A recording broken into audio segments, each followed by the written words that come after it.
Amém, Senhor. Aleluia. Aleluia, aleluia. Glórias e glórias e glórias sejam dadas ao Deus de Isaac, de Abraão, ao Deus de Jacó, de Davi, de Daniel, Deus dos apóstolos e o nosso glorioso e poderoso e soberano Deus. Amados, eu me chamo Ana Paula. Hoje é dia 25 de janeiro do ano de 2017. Eu andei tendo muitos problemas nos dias passados para gravar vídeo porque não tive privacidade para fazê-los. Eu moro na Itália. Eu não sei se o pessoal tem acompanhado como é que a Itália tem sido flagelada nesses meses, antes do Natal, né? Desde quando teve o terremoto, né? No centro da Itália, lá no mês de agosto. Agora veio o inverno, aquela região está muito flagelada. O sul da Itália tá de joelhos também por causa de muita chuva. E Deus é tão maravilhoso que Ele me colocou numa região bem entre a parte sul e centro, né? Eu estou no sul, mas em uma região que eu posso dizer para os irmãos que não está sendo flagelada, pelo menos não ainda. Mas nessa brincadeira toda, por menos que não tenha sido flagelada, a gente está passando aqui por muita chuva demais. E vira e mexe tem o tal do alerta méteo. E as escolas ficam fechadas e vários lugares ficam fechados. E nessa condição a gente fica com o filho dentro de casa.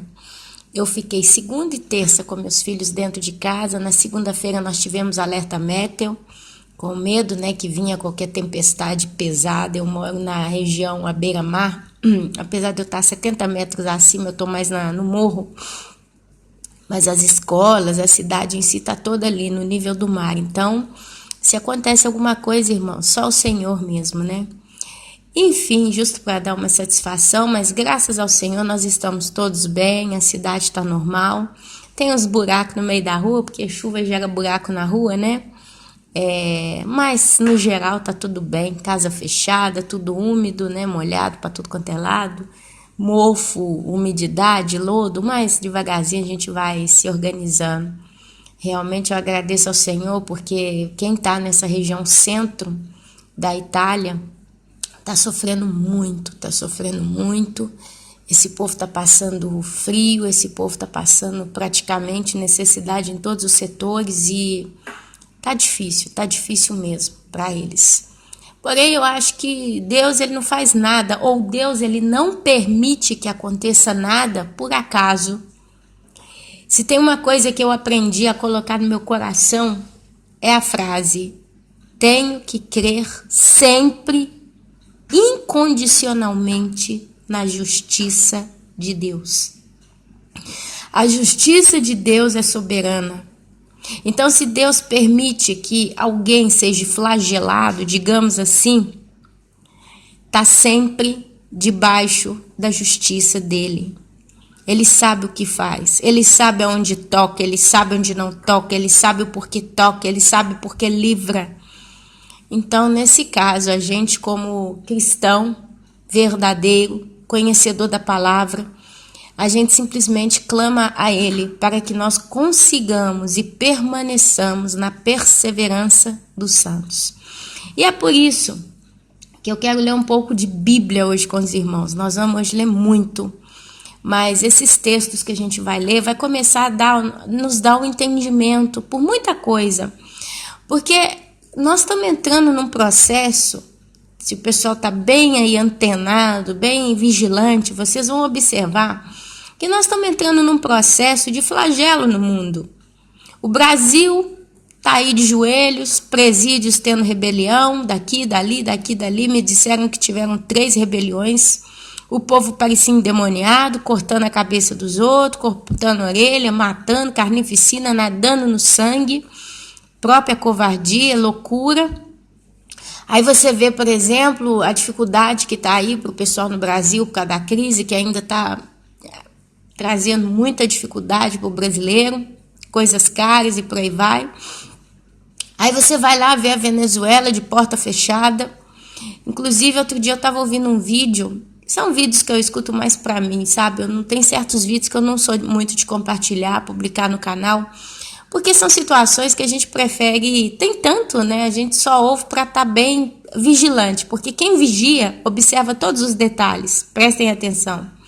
E um rapaz venezuelano mora no Brasil, ele está na região, eu esqueci, norte do Brasil. E, perdão, meus irmãos. E ele estava contando que Deus, alguns anos antes que viesse essa fome na Venezuela, ele alertou para esse rapaz armazenar comida, armazenar água, que ia vir uma grande crise na Venezuela.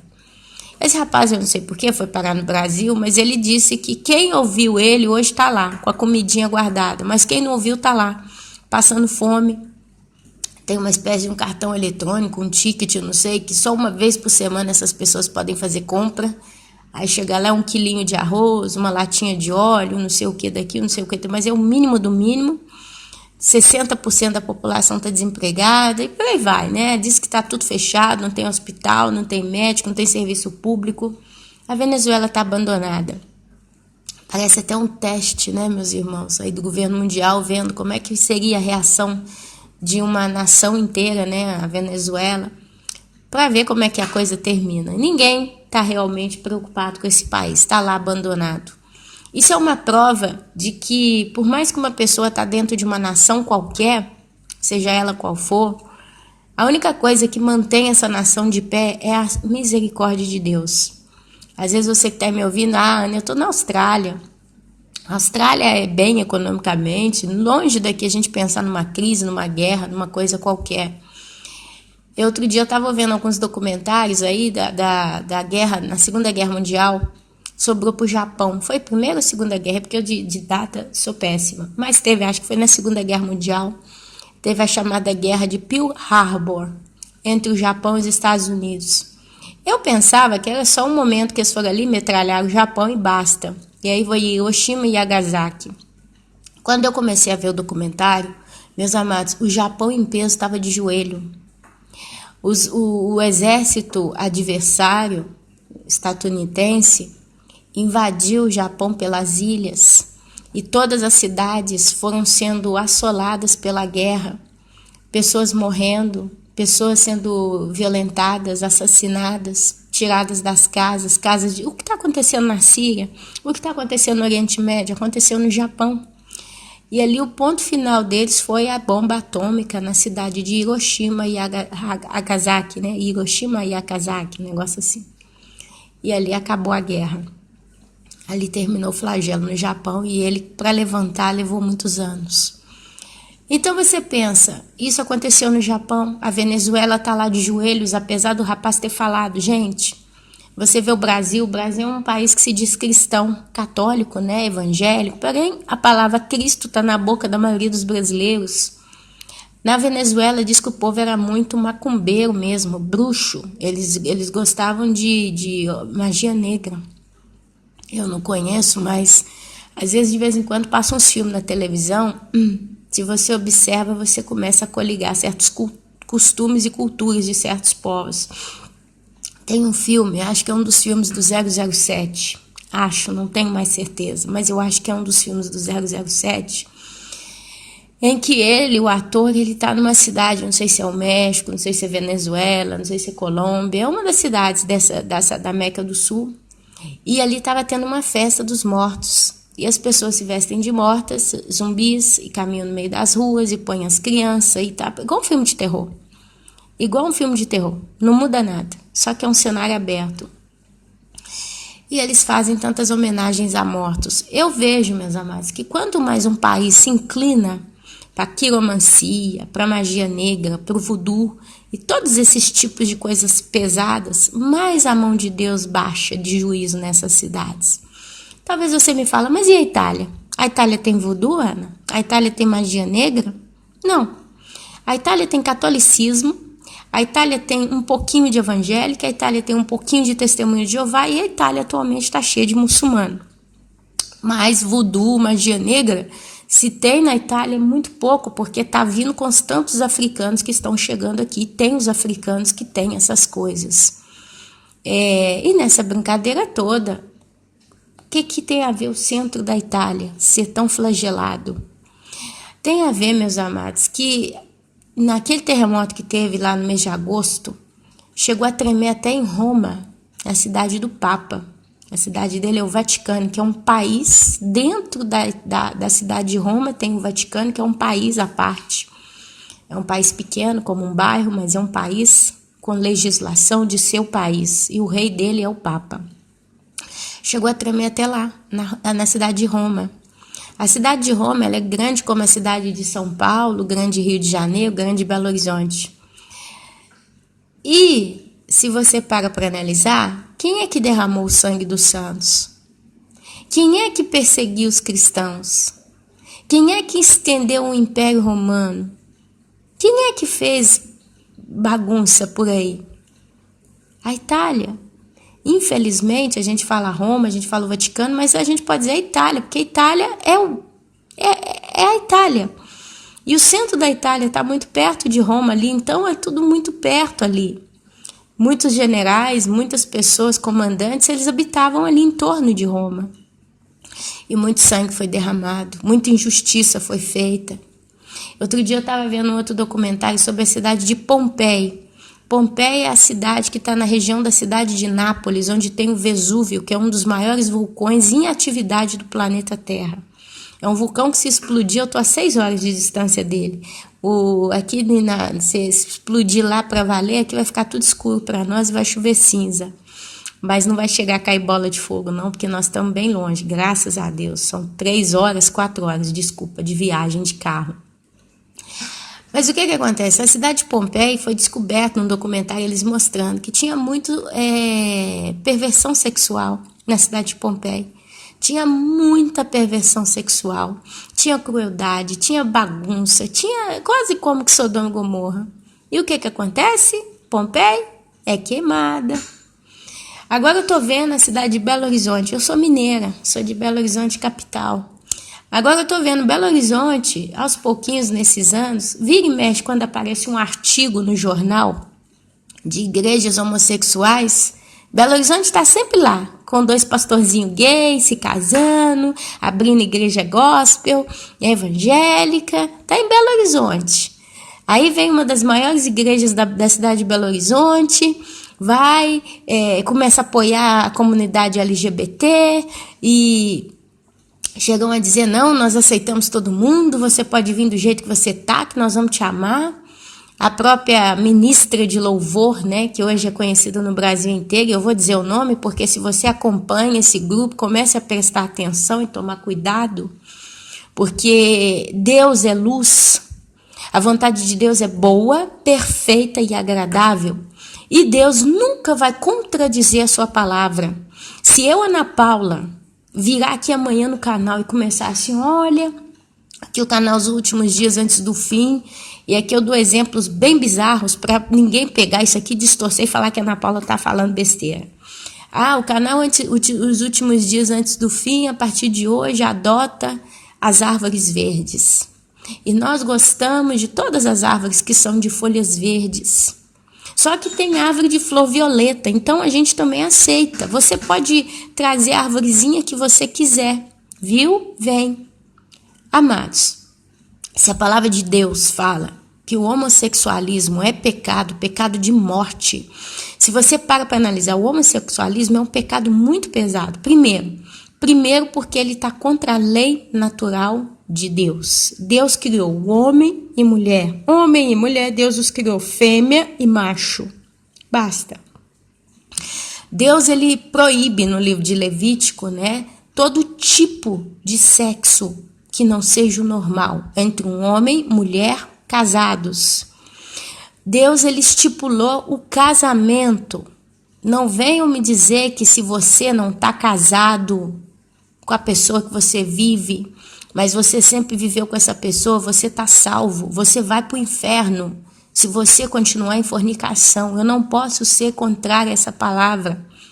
Se você vive amigada com uma pessoa, você precisa acertar essa situação, você precisa casar no cartório.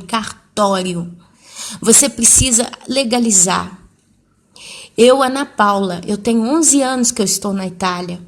Eu casei no cartório tem 3 anos. Eu vivi aqui na Itália 8 anos, amigada com meu esposo. Nós fizemos 2 filhos, nós estabelecemos a nossa casinha, somos uma família. Muitas vezes, meu marido falou, por que casar? A gente já é uma família, tem filho, todo mundo sabe, tem até aliança. Até que foi quando Deus me despertou para a volta do Senhor Jesus. Nós estamos falando que Deus me despertou para a volta do Senhor Jesus mais ou menos há 5 anos atrás. Mais ou menos, eu não tenho a data correta. E Deus, ele teve a santa paciência de me advertir, me alertar e me instruir que eu precisava me casar, porque eu estava em pecado. Eu precisava resolver essa situação. E foram 2 anos. E eu falei com meu esposo, a um certo momento, quando Deus me deu essa base, esse entendimento, eu falei, olha, se você não se casar comigo no cartório, eu vou viver como irmã com você. Nós vamos ser como 2 irmãos dentro dessa casa. Enquanto a gente não casar, você não pode me tocar, porque eu vou estar em pecado e você também. A Bíblia diz que é pecado. Eu agradeço a Deus que me deu um marido muito compreensivo e ele então me respeitou e ele correu atrás, a gente conseguiu resolver a nossa situação e eu estou casado oficialmente já há 3 anos. E foi um dos maiores alívios da minha vida. E posso dizer que a partir do momento que a gente tomou a decisão, Deus abriu todas as portas para a gente se casar rápido. E foi um casamento muito tranquilo. Amém? Então, meus amados, a gente precisa consertar a nossa vida. E o pecado do pessoal de Sodoma e Gomorra, ele estava envolvido com anomalia sexual. Homem com homem, mulher com mulher. Homem pegava criança, mulher pegava criança. O filho com a própria mãe, a mãe com o próprio sogro, com o próprio filho, com o próprio tio. Todo mundo com todo mundo. Aquela coisa misturada. Eles também tinham perversão, sexual com animais, praticavam sexo com os animais. Quer dizer, são as chamadas novas experiências. Satanás, ele sempre vem com a mesma mentira, a mesma lorota, Passa de tempo em tempo, ele volta com as mesmas sugestões. Ele prepara o campo e depois ele vem e lança a sugestão. Que nós temos que ser livre, a mulher é independente, você está crescida, vacinada, fez faculdade, tem um excelente emprego, por que você tem que prestar satisfação para alguém? Vai viver a vida. Vive, curte cada dia com um homem. Experimenta uma mulher também, faz isso, faz aquilo e vai sujando, vai sujando a alma da pessoa. Então, esse pecado sexual, ele está relacionado também com o pessoal que pratica o homossexualismo. É claro que hoje eles estão querendo trazer uma ideia de pudor, eu tenho meu marido, eu tenho a minha mulher e fica ali, eu sou fiel, eu caso, eu quero e tal. Mas, gente, nós sabemos que isso tudo, a maioria, a bagunça, é sempre uma coisa que a gente vê lá no livro de Levíticos, Deus proíbe todas essas práticas. E eu vejo Belo Horizonte na primeira linha. Aí vem uma pastora, uma levita, Ana Paula Valadão, eu não tenho por que não dizer o nome, se a pessoa é alguém que está enganando as pessoas, a gente tem que denunciar sim. Alguém diz, mas você está falando de uma pessoa ungida de Deus. Eu não estou aqui falando de uma pessoa ungida de Deus, eu estou falando de uma pessoa que simplesmente fala e diz que a igreja aceita todo mundo como é. Não importa se você é gay, não importa se você é ladrão, não importa se você é assassino, nós te amamos do jeito que você é. Só que essa pessoa entra para a igreja, não é que lá dentro tem um pastor que pega a Bíblia e mostra que, isso aqui que você está fazendo está errado. E a Bíblia, olha aqui, tá vendo? Olha, ela te condena ao inferno. Não. Vai pregando água com açúcar ali, junto com o resto dos membros. Tá bom. Vamos colocar líderes, vamos colocar pessoas em pecado para ficar à frente de lideranças. É isso que está acontecendo nas igrejas. E, infelizmente, Belo Horizonte está lá. Tudo que está relacionado com essa área de homossexualismo, Belo Horizonte está lá. Abre boate, abre sexy shop, as igrejas gays e não sei o que daqui, não sei. Olha, abominação na terra. Abominação na terra.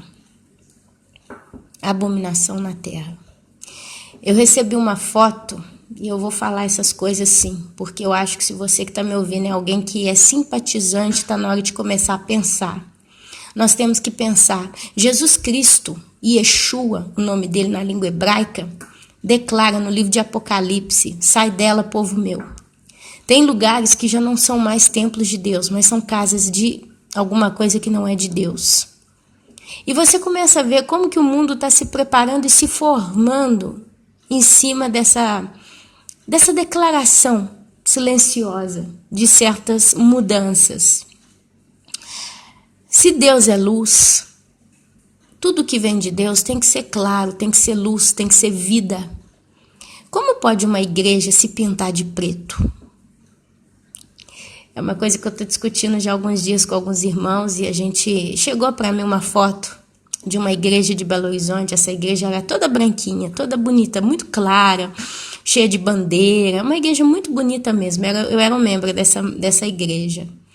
E agora mandaram uma foto e eu olhando a foto falei, peraí minha irmã, essa aqui é a igreja tal? É a igreja tal. Ela tá toda preta. Por quê? A Igreja Batista da Lagoinha de Belo Horizonte. Ela tá toda pintada de preto. Aí fomos olhar as fotos melhores, mandaram mais foto. Tudo. O púlpito, as paredes do púlpito, as paredes do todo da igreja.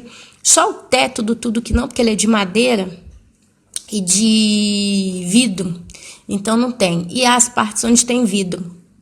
Mas onde tem cimento, foi pintado de preto. A igreja tá escura. Tá escuro, uma coisa tenebrosa. E o detalhe, os bancos estão cor verde. Fizeram um verde, mas é um verde verdrasto. É um verde cor de morte. Não é um verde bonito, não. É um verde bem feio também. Cores sombrias, vamos dizer assim, cores sombrias. Foi alegado que é porque, como a igreja tem muita multimídia, é para não ter reflexo na hora que usa as telecâmeras, quando põe no telão, que não sei o que, não sei o que, não sei o que. É por isso que está negra a igreja. Mas já há um bom tempo que a gente tem acompanhado as práticas, né, que estão sendo geradas ali dentro. Chegou um vídeo para mim de 3 rapazes fazendo o tal do axé gospel dentro da Batista da Lagoinha. Se você procurar, você vai encontrar as anomalias que estão aparecendo ali dentro.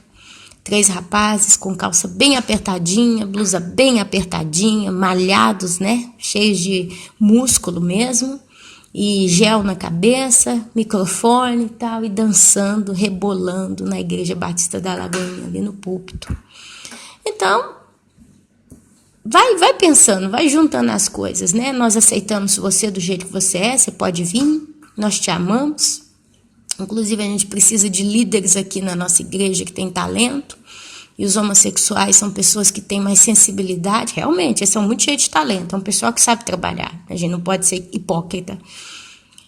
Porém, se a gente olha o Velho Testamento, uma liderança, ela é extremamente consagrada a Deus.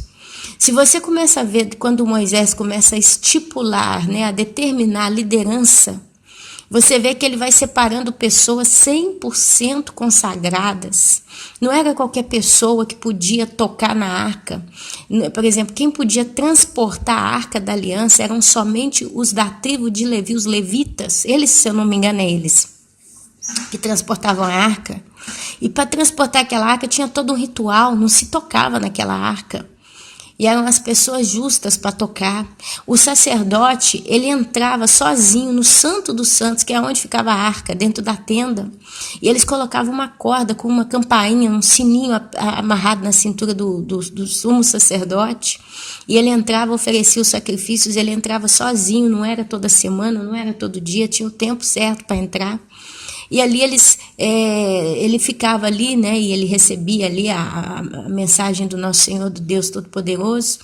E aquele sininho servia, porque se demorava muito, tinha muito silêncio, os outros que ficavam de fora balançavam aquela corda que estava amarrada à cintura do sacerdote para ver se ele dava sinal de vida. Então balançava, tim, tim, tim, aí ele respondia, não, tudo bem, não morreu porque está em pecado. Porque a Bíblia fala, se o sacerdote estava em pecado, ele morria na presença de Deus. E você vai vendo, basta ler o livro de Levíticos, leia o livro de Deuteronômio, você vai entender como é que Deus não aceitava pecado no meio do povo. Daqueles que ministravam, daqueles que iam à frente, daqueles que cuidavam do povo, esse povo tinha que estar perfeito. Por que hoje a gente aceita de tudo? Não é controverso isso. Então, Quando eu vejo Belo Horizonte num estado desse, todo escândalo está saindo de lá, igrejas literalmente gays, homossexuais, com pastor gay, pastora lésbica, e champanhe daqui, champanhe dali. Eu me lembro de Sodoma e Gomorra. Belo Horizonte está, eu não sei a quantos metros de altitude acima do nível do mar. É muito. É montanha, Minas Gerais, né? Nós estamos bem acima do nível do mar. Mas, meus amados, de tsunami para chegar em Belo Horizonte, eu acho que é impossível, porque como está muito alto. Mas nada impede Deus de mandar um meteoro cair bem no meio de Belo Horizonte. Chegará um momento na grande tribulação em que meteoro vai cair do céu. Meteoritos vão cair do céu. O juiz de Deus vai descer. Não existe nada que impede a mão de Deus agora de mandar qualquer meteoro em qualquer lugar. Porque se impedisse a ele de mandar um meteoro, impediria também de mandar o terremoto no centro da Itália. Impediria também de ter mandado aquela tsunami no ano de 2011 lá no Japão e a outra tsunami no ano de 2004 lá na Indonésia. E juiz de Deus, seja um meteoro, seja um terremoto, seja um vulcão ou um tsunami, não existe. Se Deus tiver que mandar, ele manda. Uma coisa que segura a mão de Deus são aqueles que pertencem a Deus, são os justos do Senhor, são seus filhos, são salvos, os eleitos, a igreja de Cristo é que ainda mantém a mão de Deus firme. Mas a partir do momento que Deus recolher a igreja dele, que ela não foi destinada para a ira, está lá em Tessalonicenses capítulo 5, 2 Tessalonicenses capítulo 5, se eu não me engano, que o apóstolo Paulo fala: filhinhos, vós não sois das trevas, para que vocês sejam encontrados em treva. Nós somos filhos da luz. E ele começa a fazer um discurso maravilhoso e depois ele fala: nós não fomos destinados para a ira. Destinados para a ira. E tem vários textos na Bíblia que mostram claramente que Deus, ele livra da ira dele os seus. Ah, Ana, e esses que morrem debaixo de catástrofes e tal? Tem gente morrendo todo dia. Em Apocalipse, quando o Senhor Jesus começa a distribuir as cartas às 7 igrejas, vocês vão ver ele consolando aqueles que vão morrer por amor a Cristo, os mártires e etc. Mas quando é ira, a coisa parece que toma um rumo diverso. Parece que é diversa a situação. Então, meus amados, uma coisa que eu quero trazer para vocês hoje, eu não sei se eu vou conseguir falar tudo, porque realmente é muita coisa para ler, e eu vou tentar ler da melhor forma possível, sendo o mais clara possível. E a gente precisa entender como que o Senhor Deus pensa. É possível, Ana Paula, entender a mente de Deus? Não. A profundidade da mente do Pai, só o Espírito Santo entende, porque Ele está lá, dentro do coração do próprio Deus Todo-Poderoso, porque Ele é Deus. A Bíblia já declara Ele como o Espírito Santo de Deus, amém? Mas a palavra nos dá vários indícios, nos dá várias instruções sobre o modo como é Deus, como pensa, como age. E é isso que eu quero trazer aqui, porque isso nos faz conhecê-lo, nos faz prepararmos dentro daquilo que a gente pode e nos ajuda nas nossas expectativas para com Ele. A gente está entrando num processo Eu acho que o ano de 2017 está reservando muita surpresa. Vai ser um ano extremamente forte. Eu acredito que vai ser um ano muito curioso. Viu?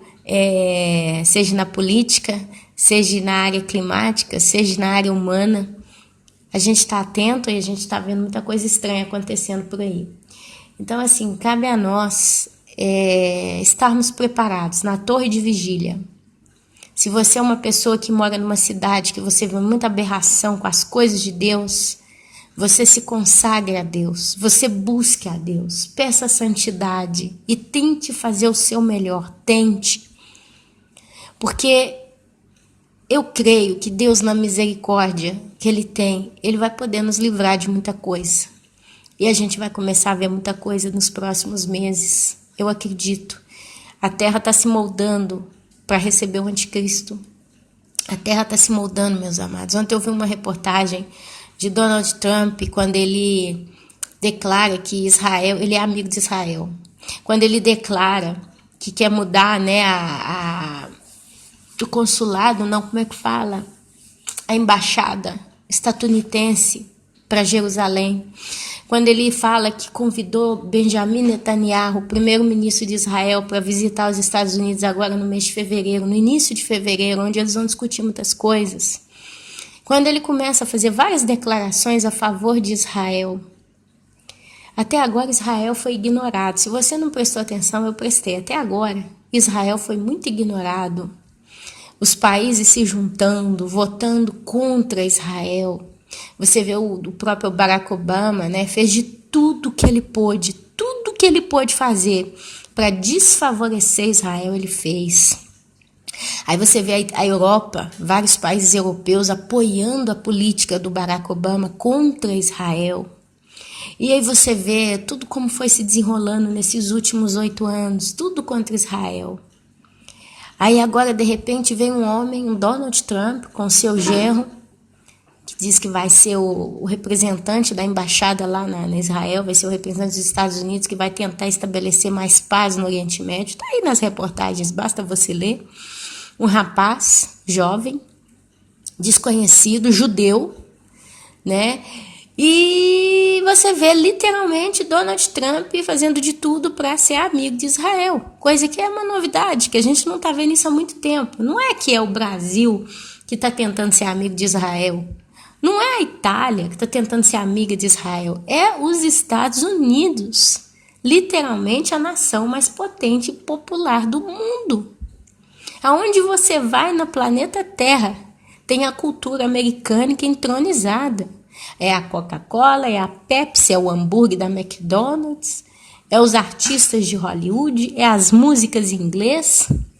Se você chega num país estrangeiro, não tem a música brasileira, porque talvez você é um apaixonado de música brasileira. Aí você chega num país estrangeiro, você vem numa Itália, numa França, numa Espanha da vida, você não vai gostar da música espanhola, você não vai gostar da francesa, da italiana. Aí você vai olhar no rádio, você não vai achar nem menos música brasileira. Só que se você corre um pouco em qualquer estação de rádio, de qualquer lugar da Terra, você vai achar sempre uma estação que passa música inglesa, americana. Você vai ouvir um Beatles, você vai ouvir um Rolling Stones, você vai ouvir Madonna, você vai ouvir Michael Jackson, você vai ouvir Lady Gaga, você vai ouvir Blake Eyed Peas e por aí vai. Você vai achar vários e vários e vários. É uma gama infinita de cantores americanos. O seu ouvido se agrada com a música inglesa dos Estados Unidos, não da Inglaterra, americana.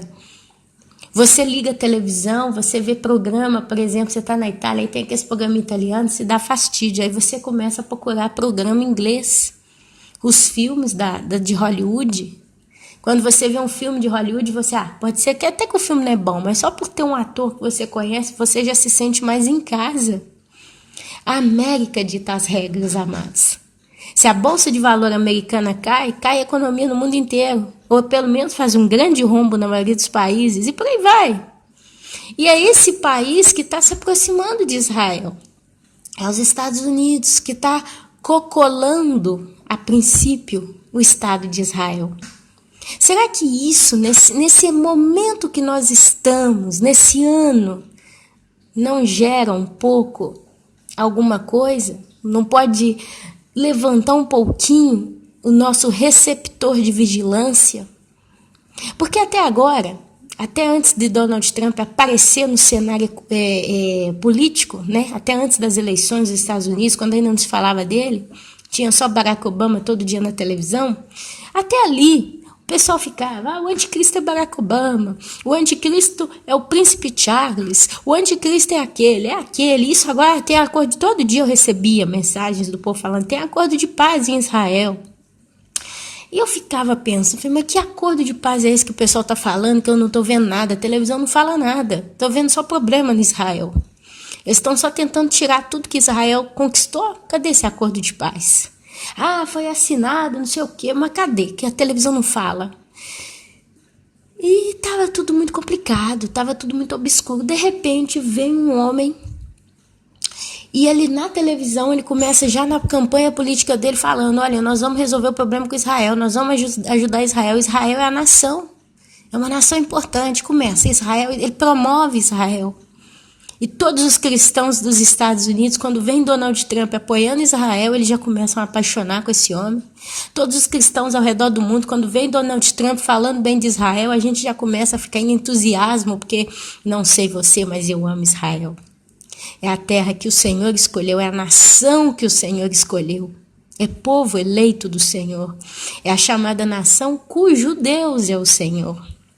E Deus tem propósito com Israel. E se a gente entende que Israel é o relógio, que a gente tem que estar de olho, meus amados, o mínimo que nós temos que fazer é prestar atenção agora no que está acontecendo em Israel. Porque se Donald Trump, junto com a sua equipe política, vamos dizer assim, começar realmente a promover paz em Israel e começar a assinar decretos, acordos e estimular outros países a ir lá, ajudar, e ONU, e tá, amados, a gente vai ver uma coisa. A Bíblia fala, quando disserem paz e segurança, sobrevirá repentina destruição. A Bíblia deixa uma frase um pouco no vento. Quando disserem paz e segurança, eis que lhes sobrevirá repentina destruição. A gente não sabe se esses que vão dizer paz e segurança é o povo de Israel, ou o povo do mundo, ou os dois. Uma coisa eu sei, nesse momento a terra está de joelhos, o mundo está de joelhos, ok.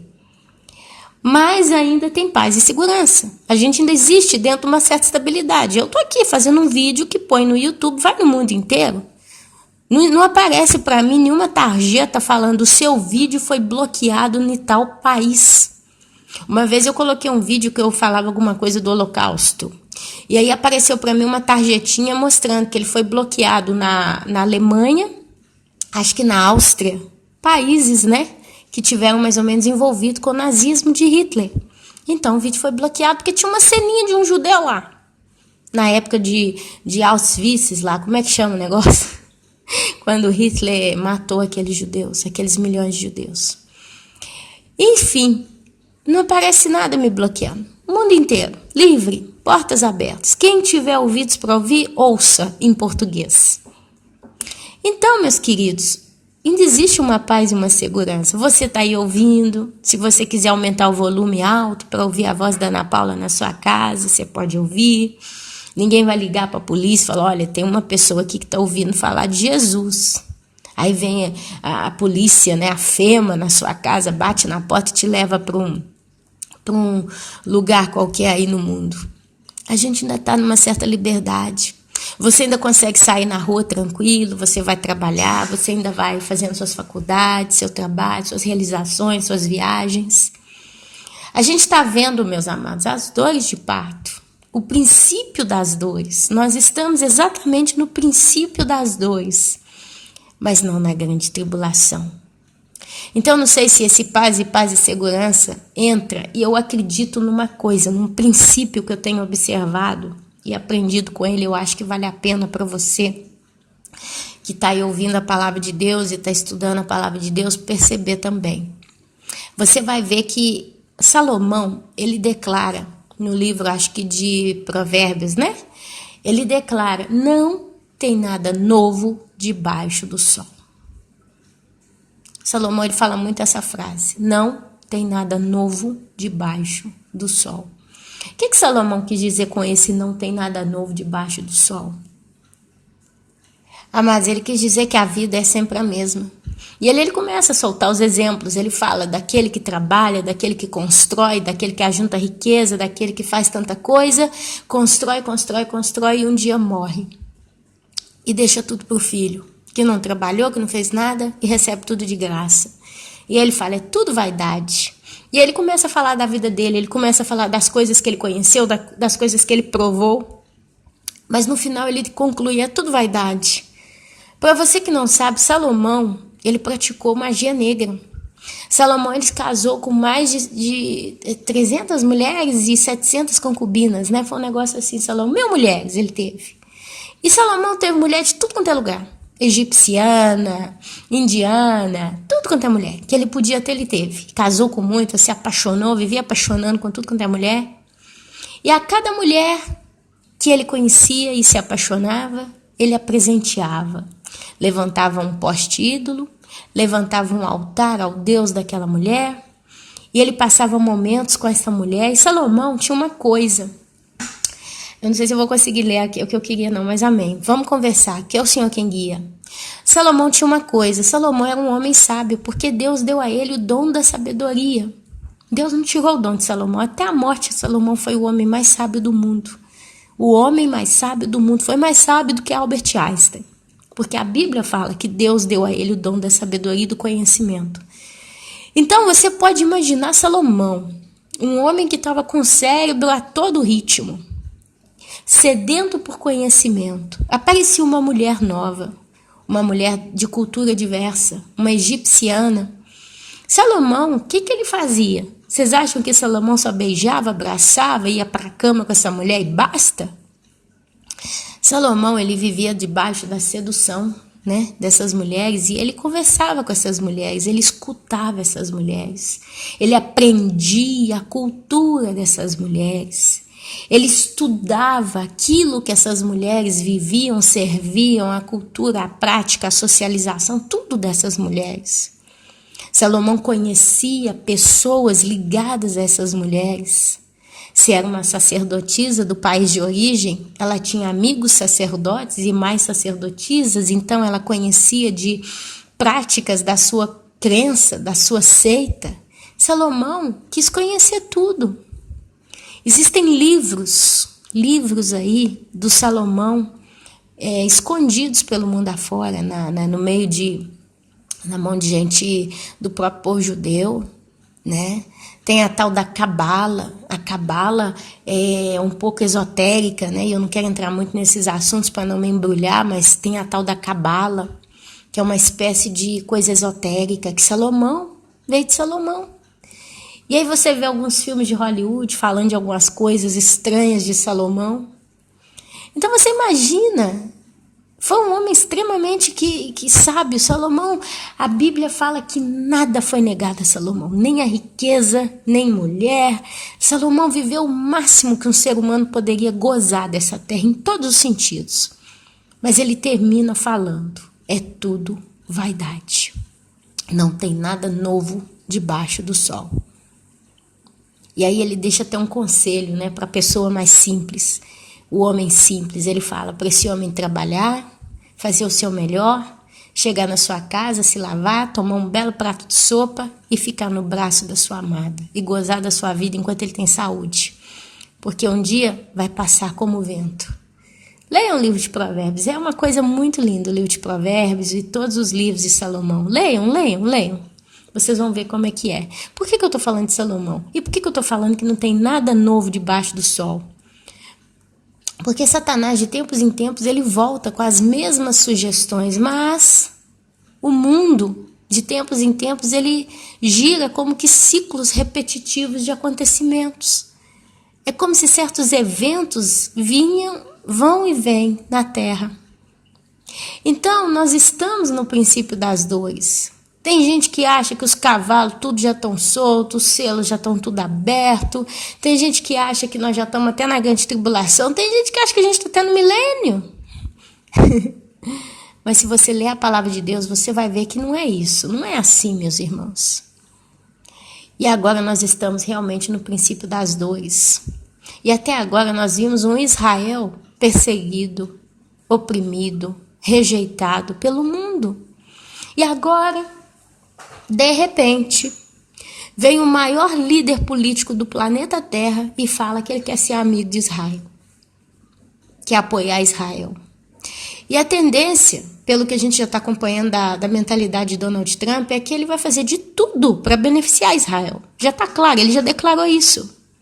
Ele vai fazer de tudo para ajudar Israel. Então Israel, vendo que ele é seu amigo, vai começar a falar, olha, a gente quer reconstruir o templo.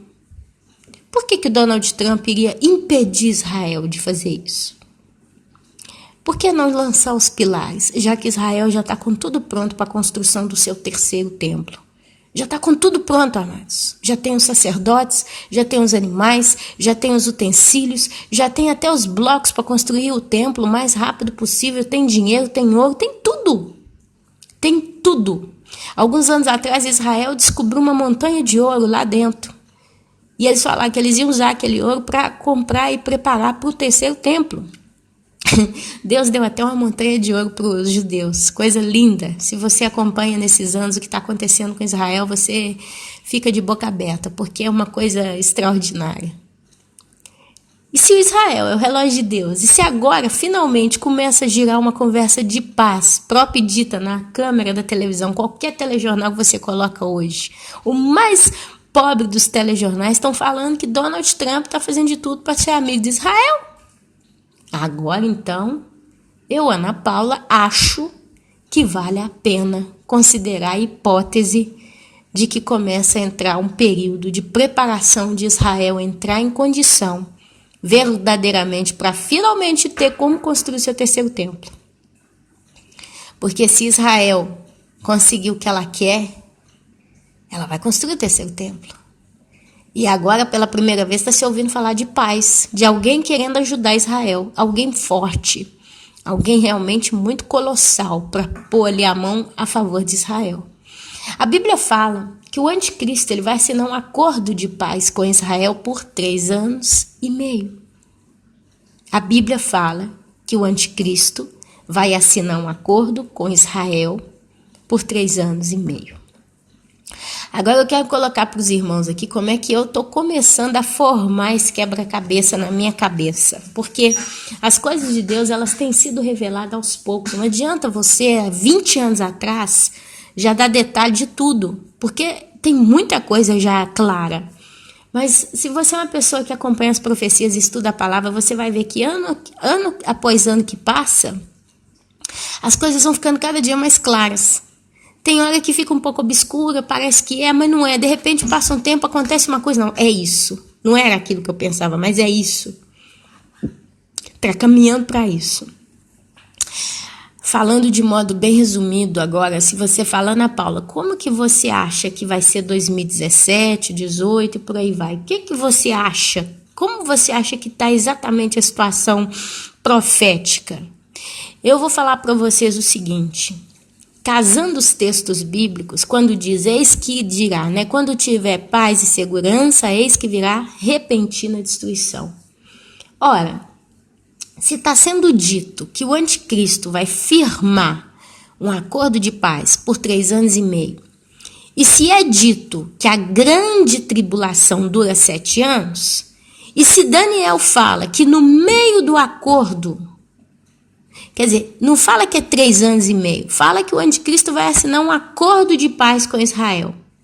E que no meio do acordo ele vai ser quebrado. E aí a gente vai juntando outros textos, a gente entende então que é por 3 anos e meio vai ter paz entre o anticristo e Israel, ok? Ora, se Paulo fala em Tessalonicenses que a igreja de Cristo não foi reservada para a ira, e se tem vários textos bíblicos, não é um, não é dois, são vários textos bíblicos que afirmam que Deus ele vai salvar o seu povo da sua própria ira. Tem um texto, eu não vou me lembrar onde é que está, para quem conhece de Bíblia vai saber, se quiser colocar aí nas observações do vídeo, pode colocar para os irmãos. Tem um momento que Deus fala, entre por um pouco de tempo nos meus celeiros, até que passe a minha ira. Eu não sei se está em Zacarias, se está em Isaías esse texto, mas tem um texto assim, que ele fala, entre, povo meu, por um pouco de tempo nos meus celeiros, até que passe a minha ira. É um texto maravilhoso. Pecado que eu não consigo decorar. A minha memória, eu acho que é uma falha minha, uma falha física da minha memória. Eu não consigo decorar as coisas de imediato. A minha memória que consegue pegar as coisas é aquela memória de longo prazo, mas a de curto prazo minha não funciona bem.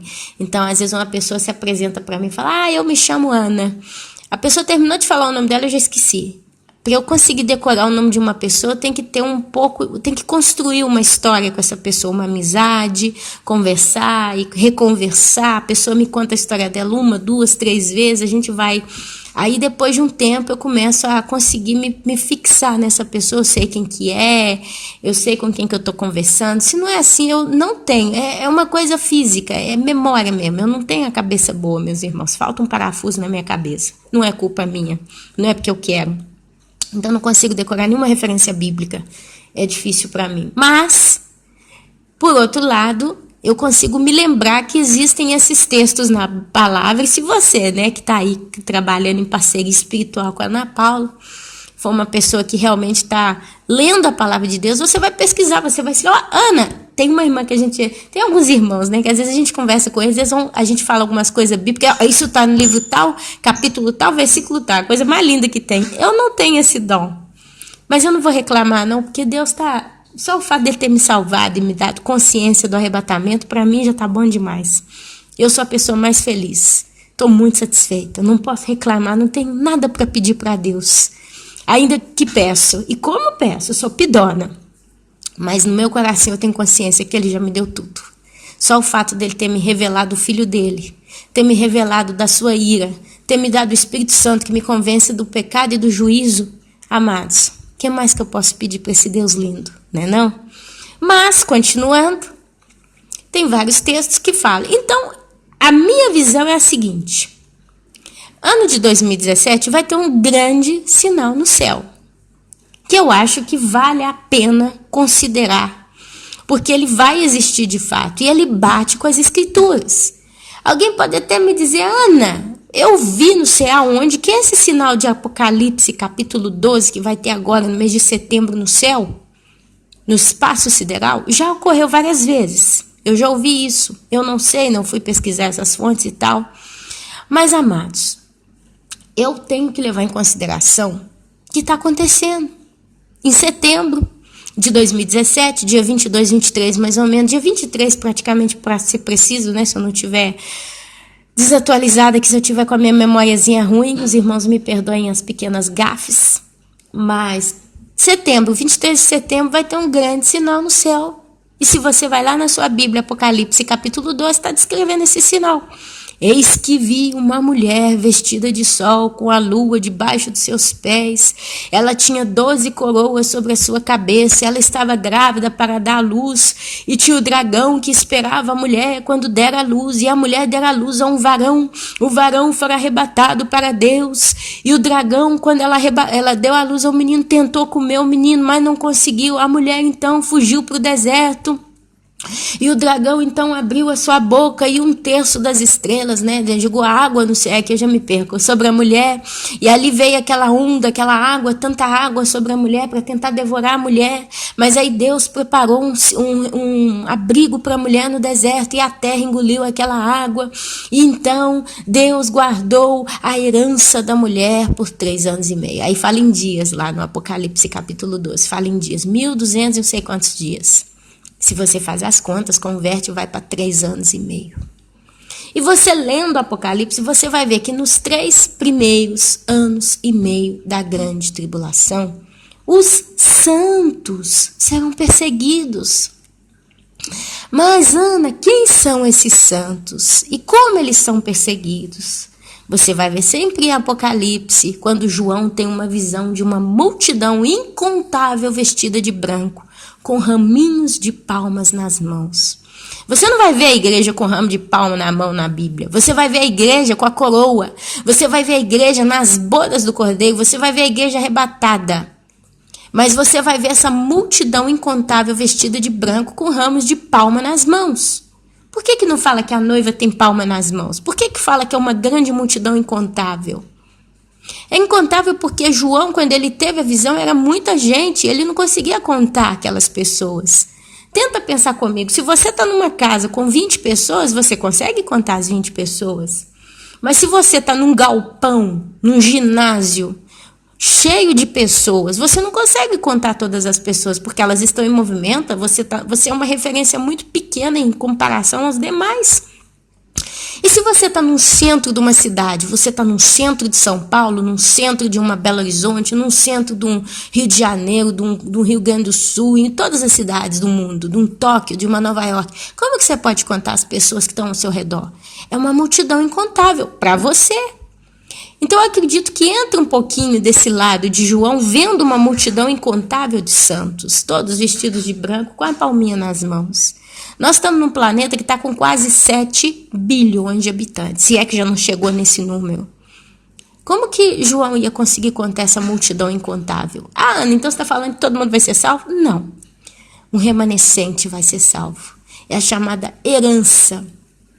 Só pode ter herança quem é. E quem é? A noiva. A noiva tem a sua herança. E a herança da noiva são aqueles que vão entender a mensagem do Evangelho de Cristo depois do arrebatamento. Talvez é sua mãe, talvez é seu pai, talvez é seu irmão, talvez é sua sogra, sua esposa, seu filho. Não sei. É por isso que a gente tem que pregar o Evangelho em tempo e fora de tempo. Mas aí fala que ele então vê uma multidão incontável de branco, com ramo nas mãos. Mas para não deixar dúvida no texto, porque aí, por exemplo, os testemunhos de Jeová diz que isso aqui são todos nós, tá? Que nós vamos passar na grande tribulação. Mas para não deixar dúvida, João pergunta, quem são esses? Não sei se é João que pergunta ou se é o Senhor que fala com João, né? Porque aqui eu me confundo um pouquinho. Quem são esses e de onde eles vieram? Acho que foi o Senhor, o ancião, que pergunta para João. Eu só sei que João fala, Senhor, tu sabes. Ou não sei se é o contrário, os irmãos que leem Bíblia sabem. Mas eu só sei que a resposta que lhe é dada é: esses são aqueles que lavaram as suas vestes no sangue do Cordeiro. Eles foram perseguidos e decapitados, porque eles não aceitaram a marca, o número, o nome da besta, nem na sua fronte, nem na sua mão direita. Leia lá em Apocalipse, está lá escrito com todas as letras. Ora, se eles foram decapitados porque não aceitaram a marca da besta, não pode ser a igreja. Não pode ser a igreja de Cristo, a noiva de Cristo ali. Porque se a noiva vai ser arrebatada, se Paulo fala em Tessalonicenses, filhinhos, nem todos nós dormiremos. Mas, num momento, num abrir e fechar de olhos, seremos arrebatados para o céu, entre as nuvens, ao encontro com Cristo nos ares. Então, olha aí as contradições. Então, o que eu acredito? Porque aqui eu começo a querer falar demais e eu acabo até me embrulhando. Então, o que eu acredito que vai acontecer daqui para frente, ok? Esse é o ponto no qual eu estou fixando os meus olhos para 2017. Amém? Justo para compartilhar com os irmãos, dentro do que eu já tenho passado, dentro do que eu já conheço. Os irmãos que acompanham o canal sabem muito bem qual é o meu raciocínio, o que Deus tem trabalhado comigo. Eu acredito, meus amados, que agora a tendência é Donald Trump realmente se juntar com Israel com unhas e dentes, fazer paz com Israel, promover Israel. Está dizendo que ele vai colocar o genro dele, que é um judeu. Detalhe, o anticristo é judeu, ele vai vir do meio do povo de Israel. Tem alguns teólogos que dizem que ele é até mesmo da tribo de Dan, que foi a tribo expulsa das 12 tribos de Judá. Você não vai ver a tribo de Dan lá no meio dos 144. Tem duas tribos, a de Dan e uma outra que eu não lembro o nome. Elas foram substituídas pela tribo de José e uma outra que eu não me lembro o nome. Tem muito tempo que eu estudei sobre os 144 mil, mas a tribo de Dan, ela não está presente na separação dos 144 mil judeus. A Bíblia fala de 144 mil, 12 mil de cada tribo. O Jacó, quando ele teve filho, ele teve 12 filhos. Jacó, o que ele fez? Cada filho ele deu um nome. Naftali, Dan, e foi dando os nomes que eu não lembro. E ele deu o nome para os 12 filhos, e ele falou, vocês vão ser os patriarcas, né? Ele falou, vocês vão ser as 12 tribos de Israel. Israel foi dividida realmente em 12 tribos, só que a tribo de Dan aprontou, não lembro o que, não me perguntem. Ele aprontou não sei o que e ele caiu fora. No Apocalipse, ela não está presente dentro dos 144 mil. Nem ela, nem uma outra. Foram substituídas. Jacó, depois ele teve mais um filho, aí voltou José, não sei o que, você tem que ler lá o livro de... Qual que é o livro que conta a história de José? Eu acho que está lá ainda em... Gênesis, acha? Que eu já não sei, meus irmãos, me perdoem. Cabeça também tá boa, hoje é o primeiro vídeo depois de tantos dias. Então, tenham paciência com a Ana Paula. Mas para quem lê Bíblia sabe o que eu tô falando, é um papo até bacana. Enfim, são 12 tribos, a tribo de Dan tá fora. E tem uma outra que eu não me lembro o nome. Então, tem quem diz que o anticristo pode ser originário da tal da tribo de Dan. São assuntos que se deve estudar, vocês podem pesquisar. Vocês vão encontrar muitos estudos e eu peço a Deus que os coloque no meio de estudos corretos, não bagunça e blasfêmia. Enfim, nessa história toda, ok? Só para dar os detalhes, que a gente como vigília, a gente observa. Donald Trump fazendo paz com Israel, já está falando que o genro dele, que é judeu, vai ser o responsável para fazer negociação de paz em Israel. Eu lembro que Daniel fala, o livro de Daniel diz que o anticristo é um chifre pequenininho. E é um chifre quase que insignificante.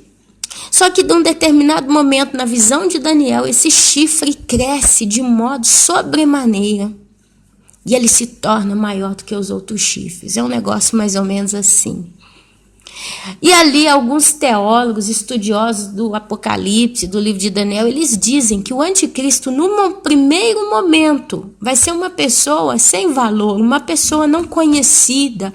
Eles tentam interpretar, sim, que pelo que eles entendem, eles vão buscando as referências bíblicas, o anticristo é uma pessoa que a princípio não vai chamar muita atenção.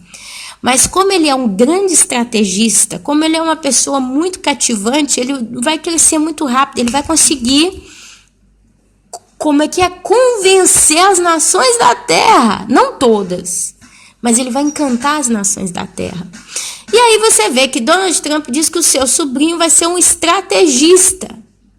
E a Bíblia fala que o anticristo vai cativar as pessoas porque ele vai falar. Ele vai ter a cara autoritária, um semblante fechado, pesado, mas vai falar como uma ovelha. Olha só, vai casando as coisas. Isso aqui, para quem está na torre de vigília, a gente vai juntando quebra-cabeça. Mas nem sempre o quebra-cabeça é aquele. Quando a gente monta quebra-cabeça, várias vezes a gente junta certas peças e depois a gente separa de novo, porque não são aquelas peças. Mas nesse momento eu estou tentando juntar essas peças. Ana, então você está falando que o genro de Donald Trump é o anticristo? Não. Eu estou só analisando as coincidências. Tantas coincidências tiveram sempre na história. Como eu disse, nada é novo debaixo do sol. Quando Hitler veio falar que ele é o anticristo, e ele não foi o anticristo. Quando vieram os generais de Roma, na época do Império Romano, disseram que eles eram Júlio César o anticristo. Não foi o anticristo. Porém, nesse tempo passado, muitos sinais precisavam acontecer para se concretizar realmente a revelação do anticristo. Os impérios que vieram tiveram que passar. E agora não tem império na Terra. O que é um império, Ana Paula? O império é um que domina o mundo inteiro. Se você vai ver o Império Romano, ele dominou dentro da época dele o mundo inteiro. Se você vai ver o Império de Júlio César, né, acho que é o romano, mas tem aquele outro também, aquele lá, como é que era? Ai, tá vendo? Eu tô com a cabeça ruim. O babilônico, vou puxar, porque teve um no meio deles, eu esqueci aqui agora, me deu um branco. Mas teve o Império Babilônico, que dentro do tempo dele, dominou o mundo inteiro. Império que domina o mundo inteiro. Ah, então os Estados Unidos hoje é um império? Não é exatamente um império, porque se fosse império americano, o mundo seria todo em dólar. Ia ter que jogar em dólar, todo mundo ia ter que saber falar inglês, todo mundo ia ter que viver segundo a política dos Estados Unidos. Porque, por exemplo, quando teve o Império Romano, a política veio do Império Romano para o resto do mundo. Então, todo mundo tinha que adotar a política romana. É o fato que Jesus, né, lá em Jerusalém, lá em Israel, lá nas terras de Jerusalém, não teve que pagar o imposto a César. Não estava no pé na Itália. Ele estava lá do outro lado do mar. Mas ele não teve que pagar o imposto de César. Dai a César o que é de César. Quer dizer, então a língua é falada do império. Então hoje não tem um império próprio e dito na terra. Mas a Bíblia fala que o império do anticristo vai gerar uma moeda única. Vai gerar uma marca. A marca da besta, ela vai dar autorização para quem a tiver de comprar e de vender. Se a pessoa não tem a marca da besta, ela não compra, ela não vende. Hoje, você compra e vende em qualquer moeda. Hoje você entra, por exemplo, na Bolsa de Valores e você pode fazer negociações em euro, em dólar, em real, em dólar australiano, na moeda do Japão. Você não precisa de uma moeda única. Você pode fazer transações em qualquer moeda, em qualquer lugar do mundo. E gerar negócio. E receber no seu bolso, na sua moeda local. Então, os Estados Unidos hoje não é um império, mas ele é um governo muito forte, que influenciou o mundo inteiro. Então, nós não temos um império no mundo, mas vai vir um império do anticristo e ele vai lançar um governo único. Agora, vamos casando essa situação. Para que o anticristo venha e lance um governo mundial, ele precisa ter uma base para conseguir ter um governo mundial. E a Bíblia fala no livro, acho que sempre de Daniel, que os reis da terra vão dar as chaves, vão dar autorização ao anticristo para governar. Ele vai ter um tempo para ser soberano em todas as decisões.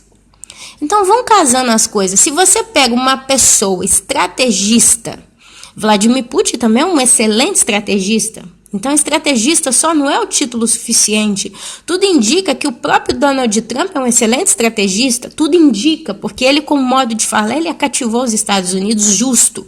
As pessoas de moral nos Estados Unidos, todas votaram em Donald Trump, porque elas já não aguentavam mais a baderna que estava nos Estados Unidos, fora outros valores.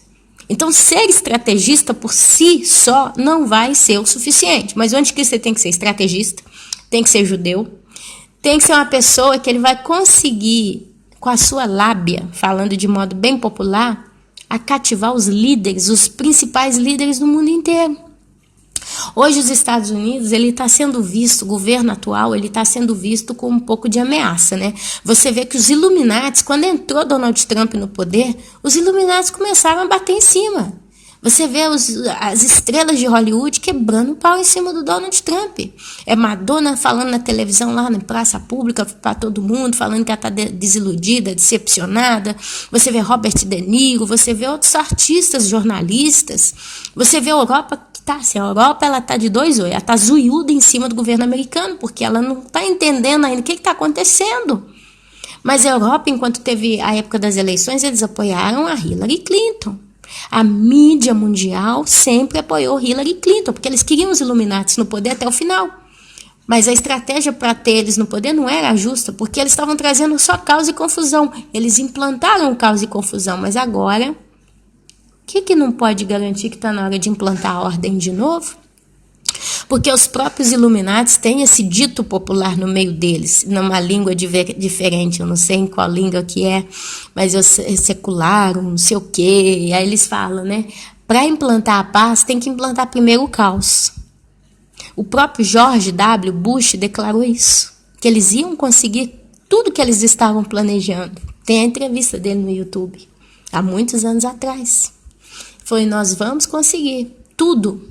Então, meus amados, o caos foi implantado. Barack Obama, quando ele começou a governar o mundo, ele fez explodir a guerra no Oriente Médio. Estão falando que ele recebeu o Prêmio Nobel da Paz. Paz de que coisa, eu não sei.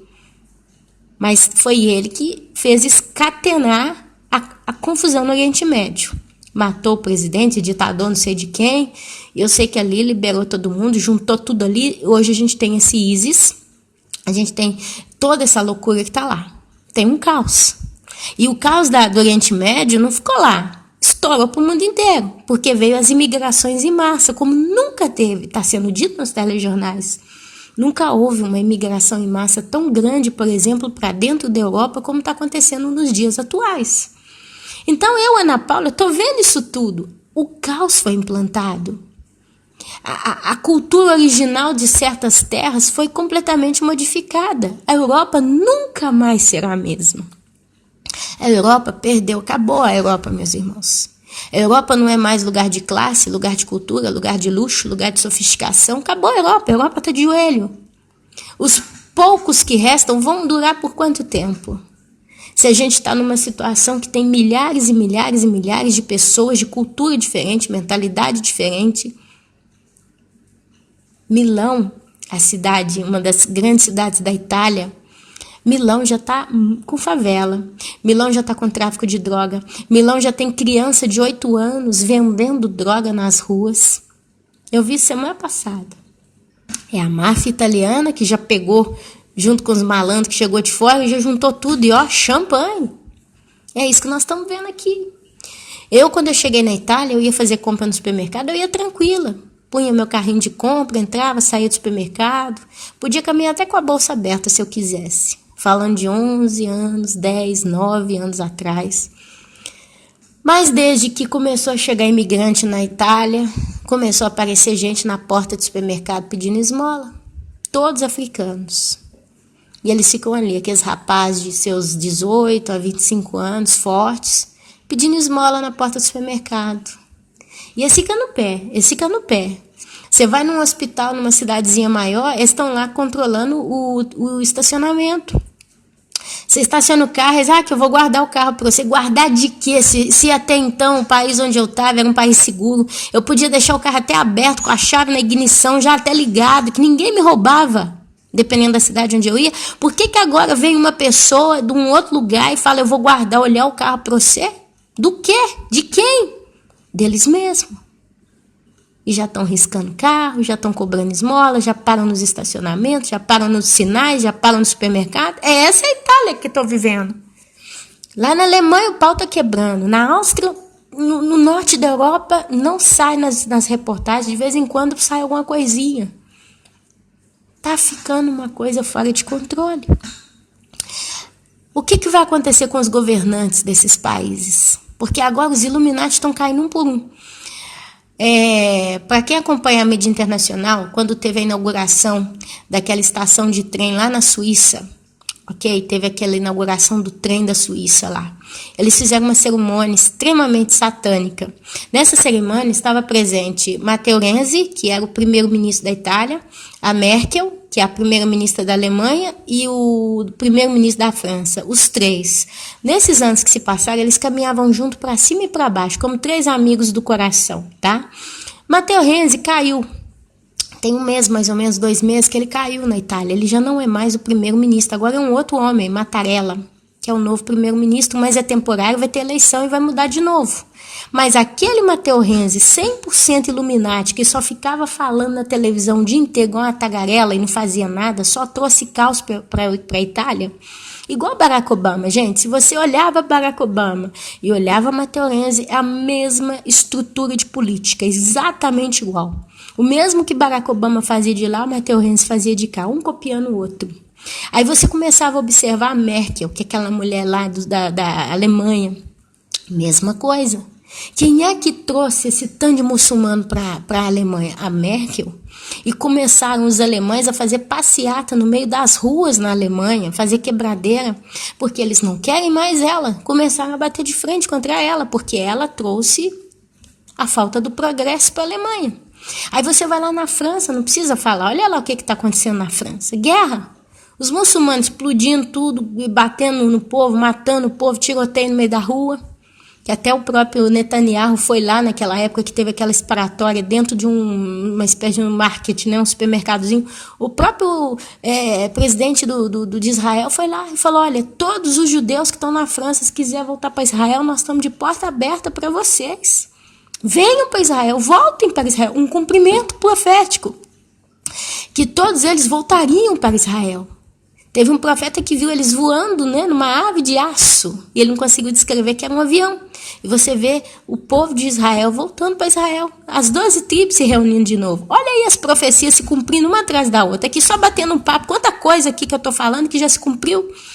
Então a probabilidade da gente em 2017, que também Israel faz seus 70 anos como nação. Tá, aí tem quem está na dúvida e fala que é 2018, mas aí fala como Israel conta de 360 em 360, né? Os meses de Israel são de 30 dias, aí já arredondaram e estão falando que Israel faz 70 anos como nação agora em 2017. Então já é uma outra coincidência, porque Jesus fala, não passará esta geração sem que todas essas coisas aconteçam. Eu já falei em outros vídeos que a geração, ela não morre nos 70 anos fechado.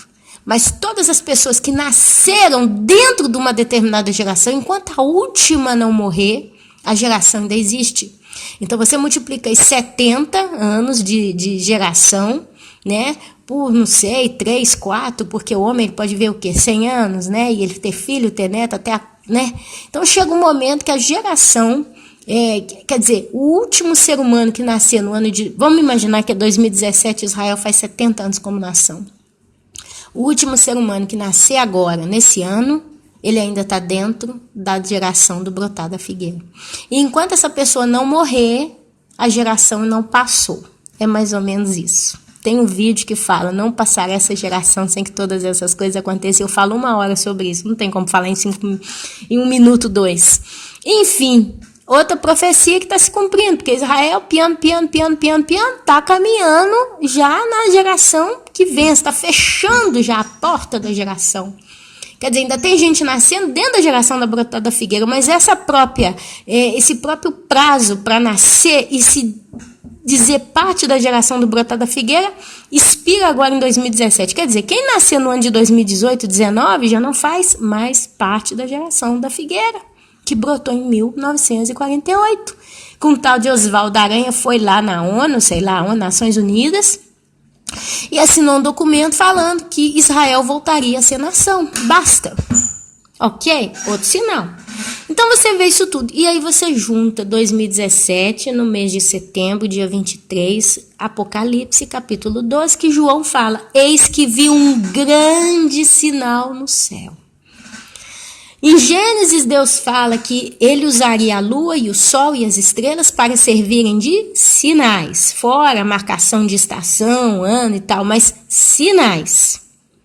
E ali Jesus fala, né? Haverá sinais nos céus. Lá no livro de Mateus, no livro de Lucas, capítulo 21, e haverá sinais no céu. Mas o apóstolo João 12, Apocalipse 12, fala: eis que vi um grande sinal no céu. E aí ele descreve esse sinal que vai acontecer agora, no mês de setembro desse ano, dia 23. Detalhe, a mulher está grávida, tem um planeta, é Saturno, Netuno, Vênus, qual que é o planeta, meus irmãos, me ajuda? Tem um planeta grande, eu só consigo lembrar dele como planeta rei, ele é chamado planeta rei porque é o maior do sistema solar, e nesse exato momento que eu estou aqui falando, esse vídeo, ele está dentro do ventre da mulher. A constelação de Virgem, né? As estrelinhas, se vocês ligam uma na outra, eles fazem esse desenho de uma mulher, eles fazem o desenho de vários seres no céu, né? Isso é astronomia, estudo dos astros. E agora tem um planetinha gigante lá dentro desse espaço, desse quadrante que forma o chamado útero da Virgem. E esse planeta ele vai andar para frente e para trás, para frente e para trás, para frente e para trás, por 9 meses. E ele vai sair do ventre da mulher no mês de setembro, mais ou menos entre o dia 21 e 24 de setembro, propriamente talvez 22, 23. Só que aí eles já estão achando um outro corpo celeste abaixo do ventre da mulher, não é a lua. Estão dizendo que é o Nibiru, para quem acredita em Nibiru, estão dizendo que ele está passando ali. E ele também é conhecido como planeta vermelho, planeta dragão e outros nomes aí. Olha aí. Só que a Bíblia fala que Satanás, quando cai no céu, ele arrasta consigo 1/3 das estrelas. Mas a Bíblia conta também que Satanás ele conseguiu trazer com ele 1/3 dos anjos caídos.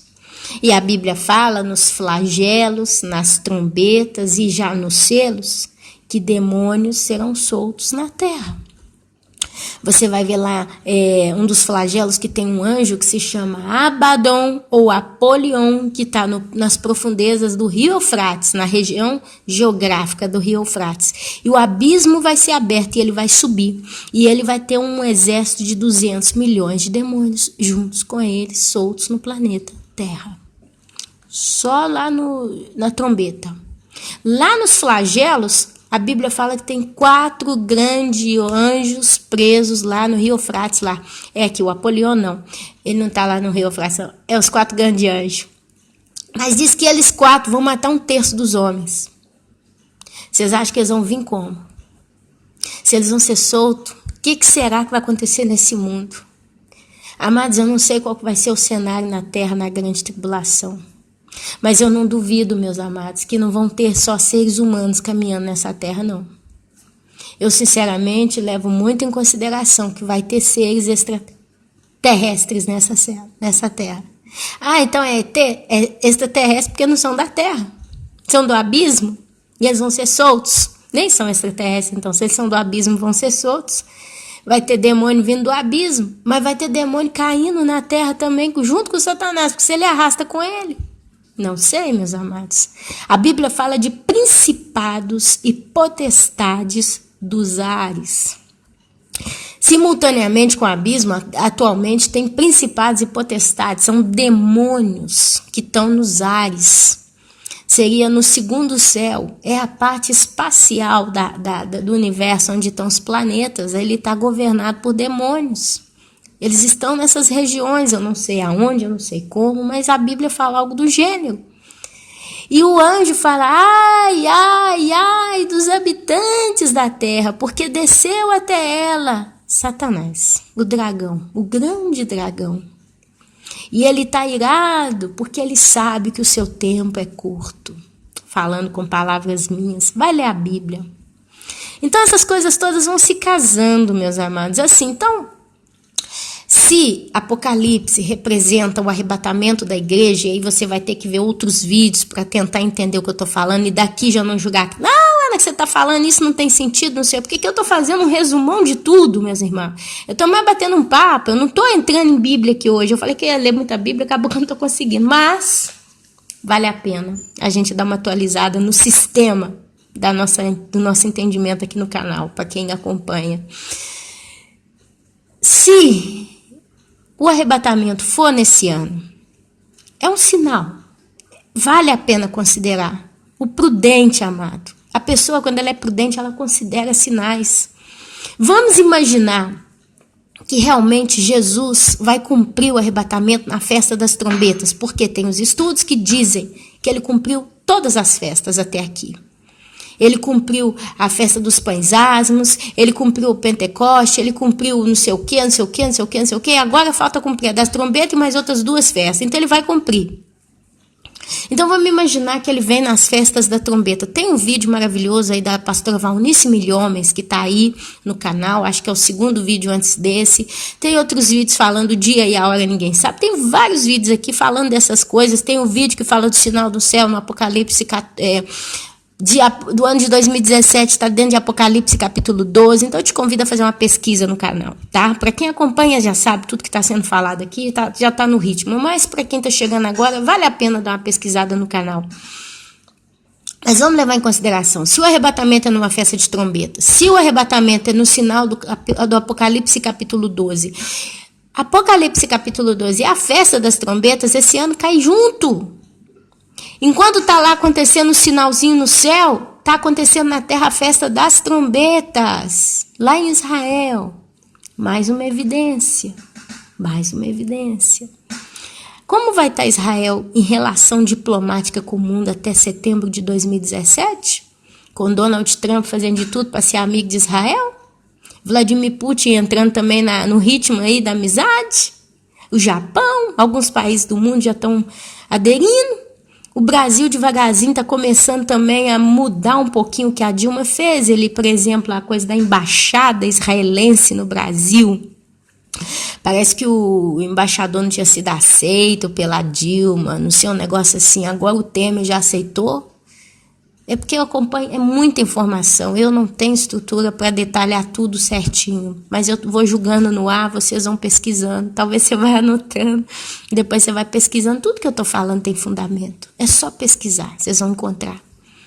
Então, pensa comigo para concluir o vídeo, tá bom? Porque eu acho que aqui eu vou começar a rodear demais tentando provar o que eu estou dizendo. Imagina que Israel agora entra num processo de paz. Começa a trazer um conforto para Israel.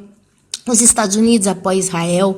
Esse moço aí, estrategista, genro de Donald Trump, imagina que esse cara consegue realmente, com seu modo político estrategista de ser, diz que o cara é bilionário, que ele é riquíssimo, ele é jovem demais ainda, então ele tem uma mente já brilhante, já começa a entender que é uma pessoa, alguém diria pezzo grosso, como diz aqui na Itália, né, um peço grosso, mas Começa então a caminhar então para amaciar para Israel. Você vai ver o ano passando, as coisas vão acontecendo, a economia mundial tende a dar uma pequena, ligeira melhorada, porque se os Estados Unidos ficar forte, o mundo vai copiar muita coisa, o mundo vai ter que aceitar muita coisa, e a economia que comanda a moeda mundial hoje, que é o dólar, vai começar a se valorizar, então o mundo vai melhorar um pouco, porque para acompanhar eles vão ter que estar todo mundo junto, gira daqui, gira dali, então entra num processo de certa paz e certa segurança. Vamos imaginar na possibilidade, quem sabe os Estados Unidos se junta com a Rússia, arrebenta com ISIS e faz desaparecer. Quem sabe já estão falando em tentar resolver isso, né? Vamos imaginar que eles fazem mesmo, eles fazem desaparecer o ISIS ali do Oriente Médio. Imagina agora a Itália mudando de governo, a França vai mudar de governo, a Alemanha vai mudar de governo, são as 3 potências da Europa, porque é elas que aparecem na televisão para tudo quanto é lado, ok? Então você imagina, então, mais ou menos a Europa tendendo a se alinhar com a política dos Estados Unidos, porque a Europa não quer perder a parceria com os Estados Unidos, eles precisam estar em equilíbrio, dentro de uma certa necessidade. A Europa precisa estar em equilíbrio com os Estados Unidos, ok? Então ela vai precisar, de algum modo, procurar se adaptar um pouco aos Estados Unidos. Se nos Estados Unidos, pelo que a gente vê Donald Trump falando, se ele vê que o trem tá demais, ele fecha as portas, manda a Itália, a Europa para aquele lugar e se junta com outras nações. Pelo que eu estou entendendo, Trump não tem problema nenhum. Ele não tem medo da China, ele não tem medo de ninguém, ok? E a gente tem que levar em consideração que tem muitas nações poderosas ao lado dos Estados Unidos e estão super bem.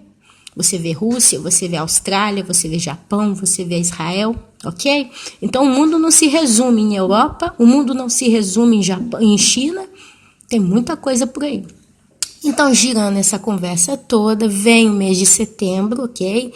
Vamos imaginar que vem a bendita, gloriosa e maravilhosa festa das trombetas e quem sabe, dessa vez bate, dessa vez vinga, dessa vez nasce e Jesus realmente arrebata a igreja agora.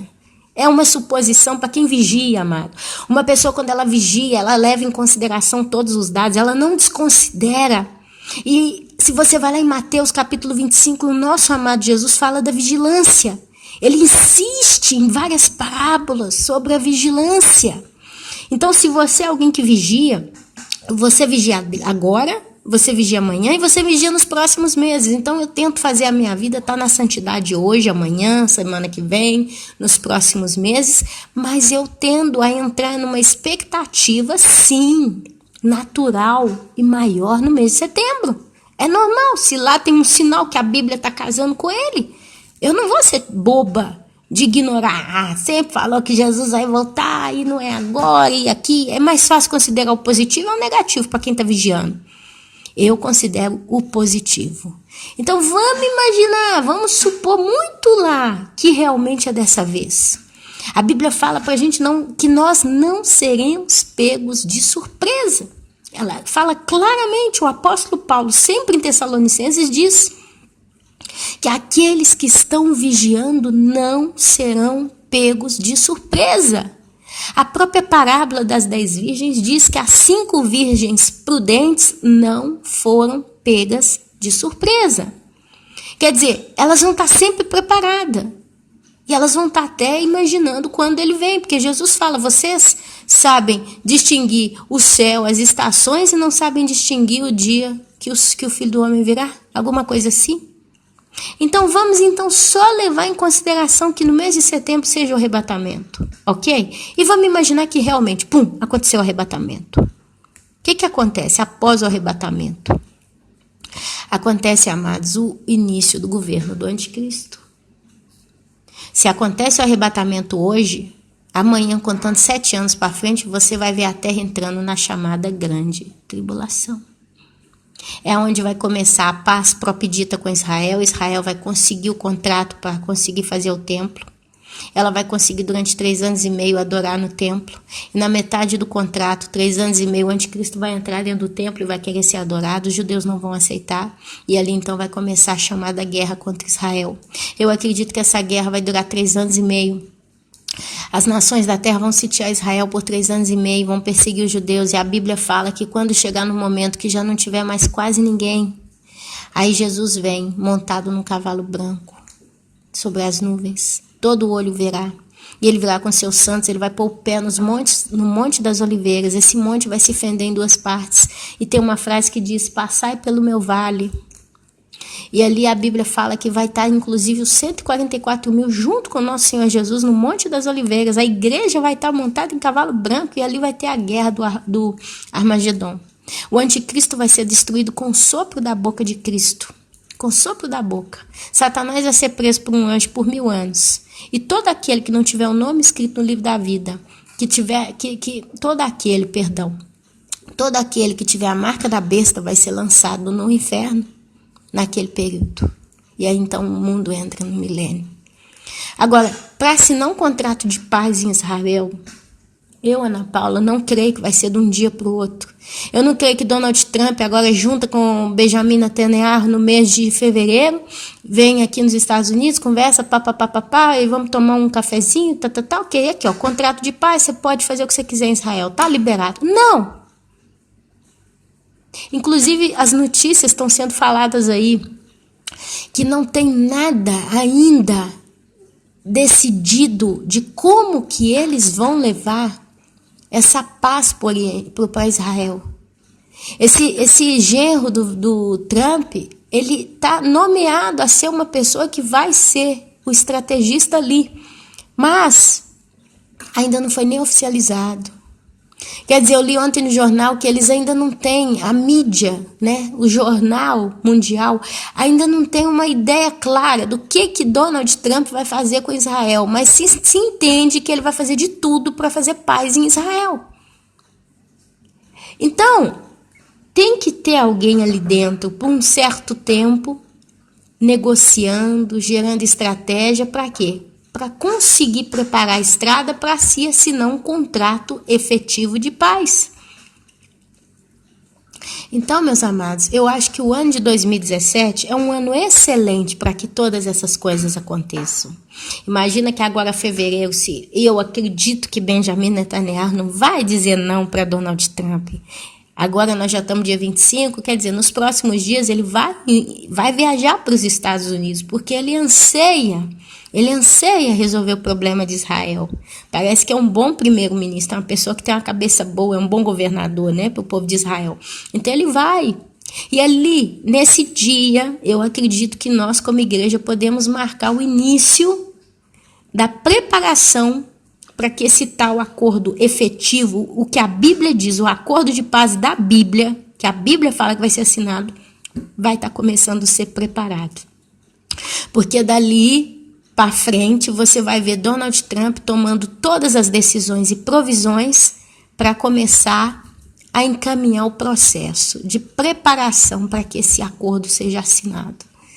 E aí, se acontece o arrebatamento no mês de setembro, vocês podem ter certeza que nesse período eles já vão assinar esse acordo, porque eles têm fevereiro, março, abril, maio, junho, julho, agosto, praticamente a primeira metade de setembro. Nós estamos falando de 8 meses, quase 7 meses e meio.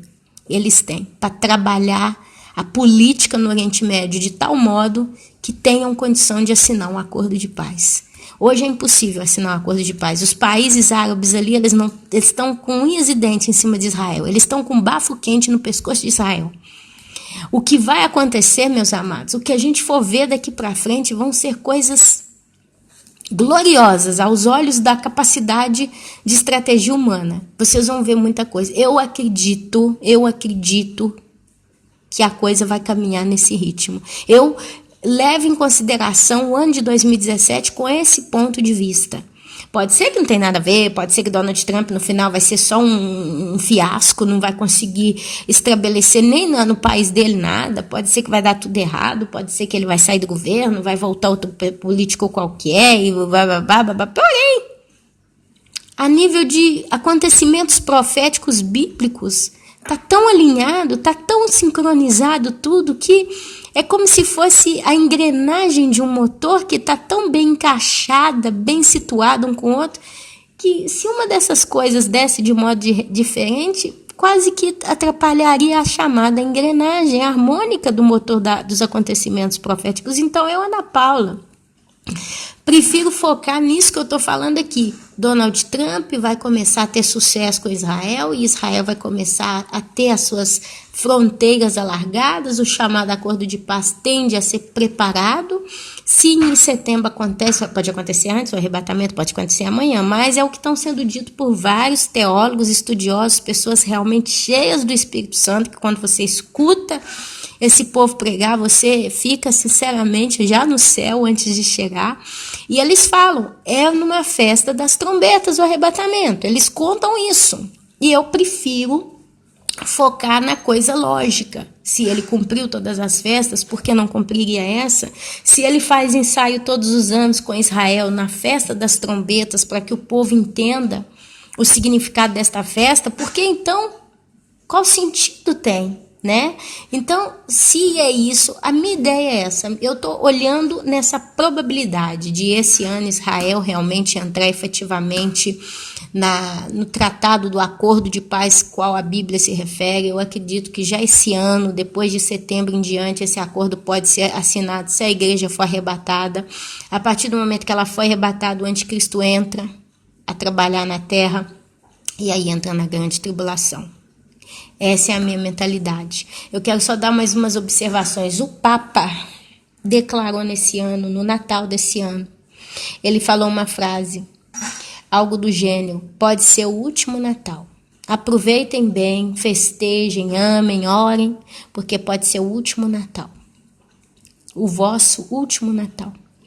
A rainha Elizabeth da Inglaterra também declarou a mesma coisa. Eles cortaram, não puseram essa reportagem dela falando, mas vazou para a internet e esse troço está afirmado em giro pela rede, que ela também declarou que esse pode ser o último Natal.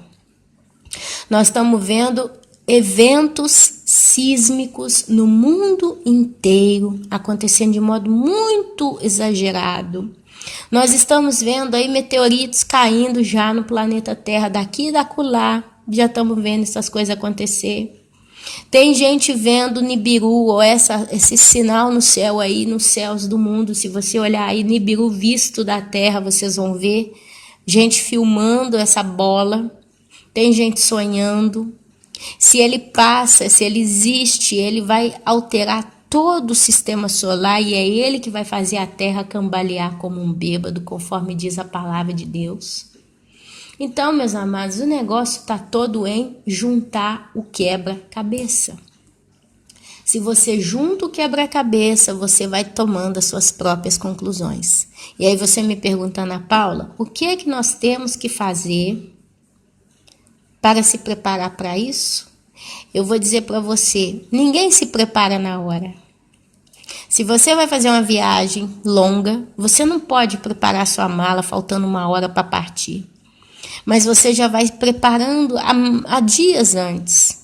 Você vai pedindo alguém já para tomar conta da sua casa, você já limpa a sua geladeira, você já resolve o problema das contas, você já fecha tudo, você já vai preparando, às vezes você leva o cachorro para um hotelzinho veterinário, talvez você deixa na casa de um parente, talvez você leva com você, mas tudo que você faz, você está preparando já mentalmente, dias antes para uma viagem. Ninguém viaja assim no tapa, são os tolos que fazem isso, porque sempre esquece alguma coisa. A igreja tem que se preparar para a viagem das viagens na vida dela. A viagem que a igreja vai enfrentar se chama a viagem para o céu. Vai ser o evento que por mais que a gente fale, eu falei isso ontem com uma irmã, por mais que a gente fala da glória que vai ser o arrebatamento, o acontecimento, etc., eu posso dar certeza para vocês que nós não temos ideia do que vai ser o arrebatamento a nível da glória que vai ser. Por mais que a gente fala, gente, nós sabemos, vai ser assim, vai ser glorioso, vai ser jubiloso e tal. Amados, a gente não tem ideia do que nós vamos provar naquele glorioso dia.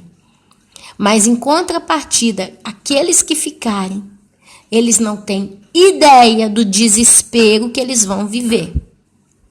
Porque quando acontecer, e vai acontecer, vai ser setembro, vai ser outubro, vai ser novembro, vai ser um mês do ano, vai ser um dia do ano, vai ser uma data dos próximos anos, pode acontecer ainda daqui a 2, 3 anos, pode acontecer daqui a 5 anos, não sei o dia, a hora, ninguém sabe, a gente está tendo uma ideia, uma previsão, sim, por querer ser prudente, mas a gente não sabe mais quando acontecer, e vai acontecer, porque até agora tudo que está na Bíblia aconteceu. Deus não faltou com nada. Quem ficar vai entrar num desespero, mas num desespero, que essa pessoa ela vai estar num estado de choque, de angústia, de desespero tão grande, que não existe nada que aconteceu com essa pessoa até hoje, que se compare à agonia que ela vai sofrer se ela ficar para trás no arrebatamento, entendendo o que aconteceu o arrebatamento. Porque muitos vão ficar para trás e vão achar que até extraterrestres que raptaram o povo. Pra você ver, os espíritas já estão lançando previsão para arrebatamento. Eu recebi um texto esses dias em que um ser extraterrestre fala que em breve vão ter muitos desencarnados da Terra. E só os bons vão ficar, e aí fala lá um texto gigante, mas a comunidade espírita, ela já acredita no Nibiru, ela já acredita que em breve a Terra vai sofrer por um processo de grandes mudanças, ela já acredita que vai ter muitos desencarnados. O que é desencarnar? É sair da Terra, é sair do planeta, ok? E etc. Os católicos já estão começando com a profecia aí como é que é o nome do santo lá em Nápoles, na cidade de Nápoles? Esqueci o nome do Genaro. Esqueci.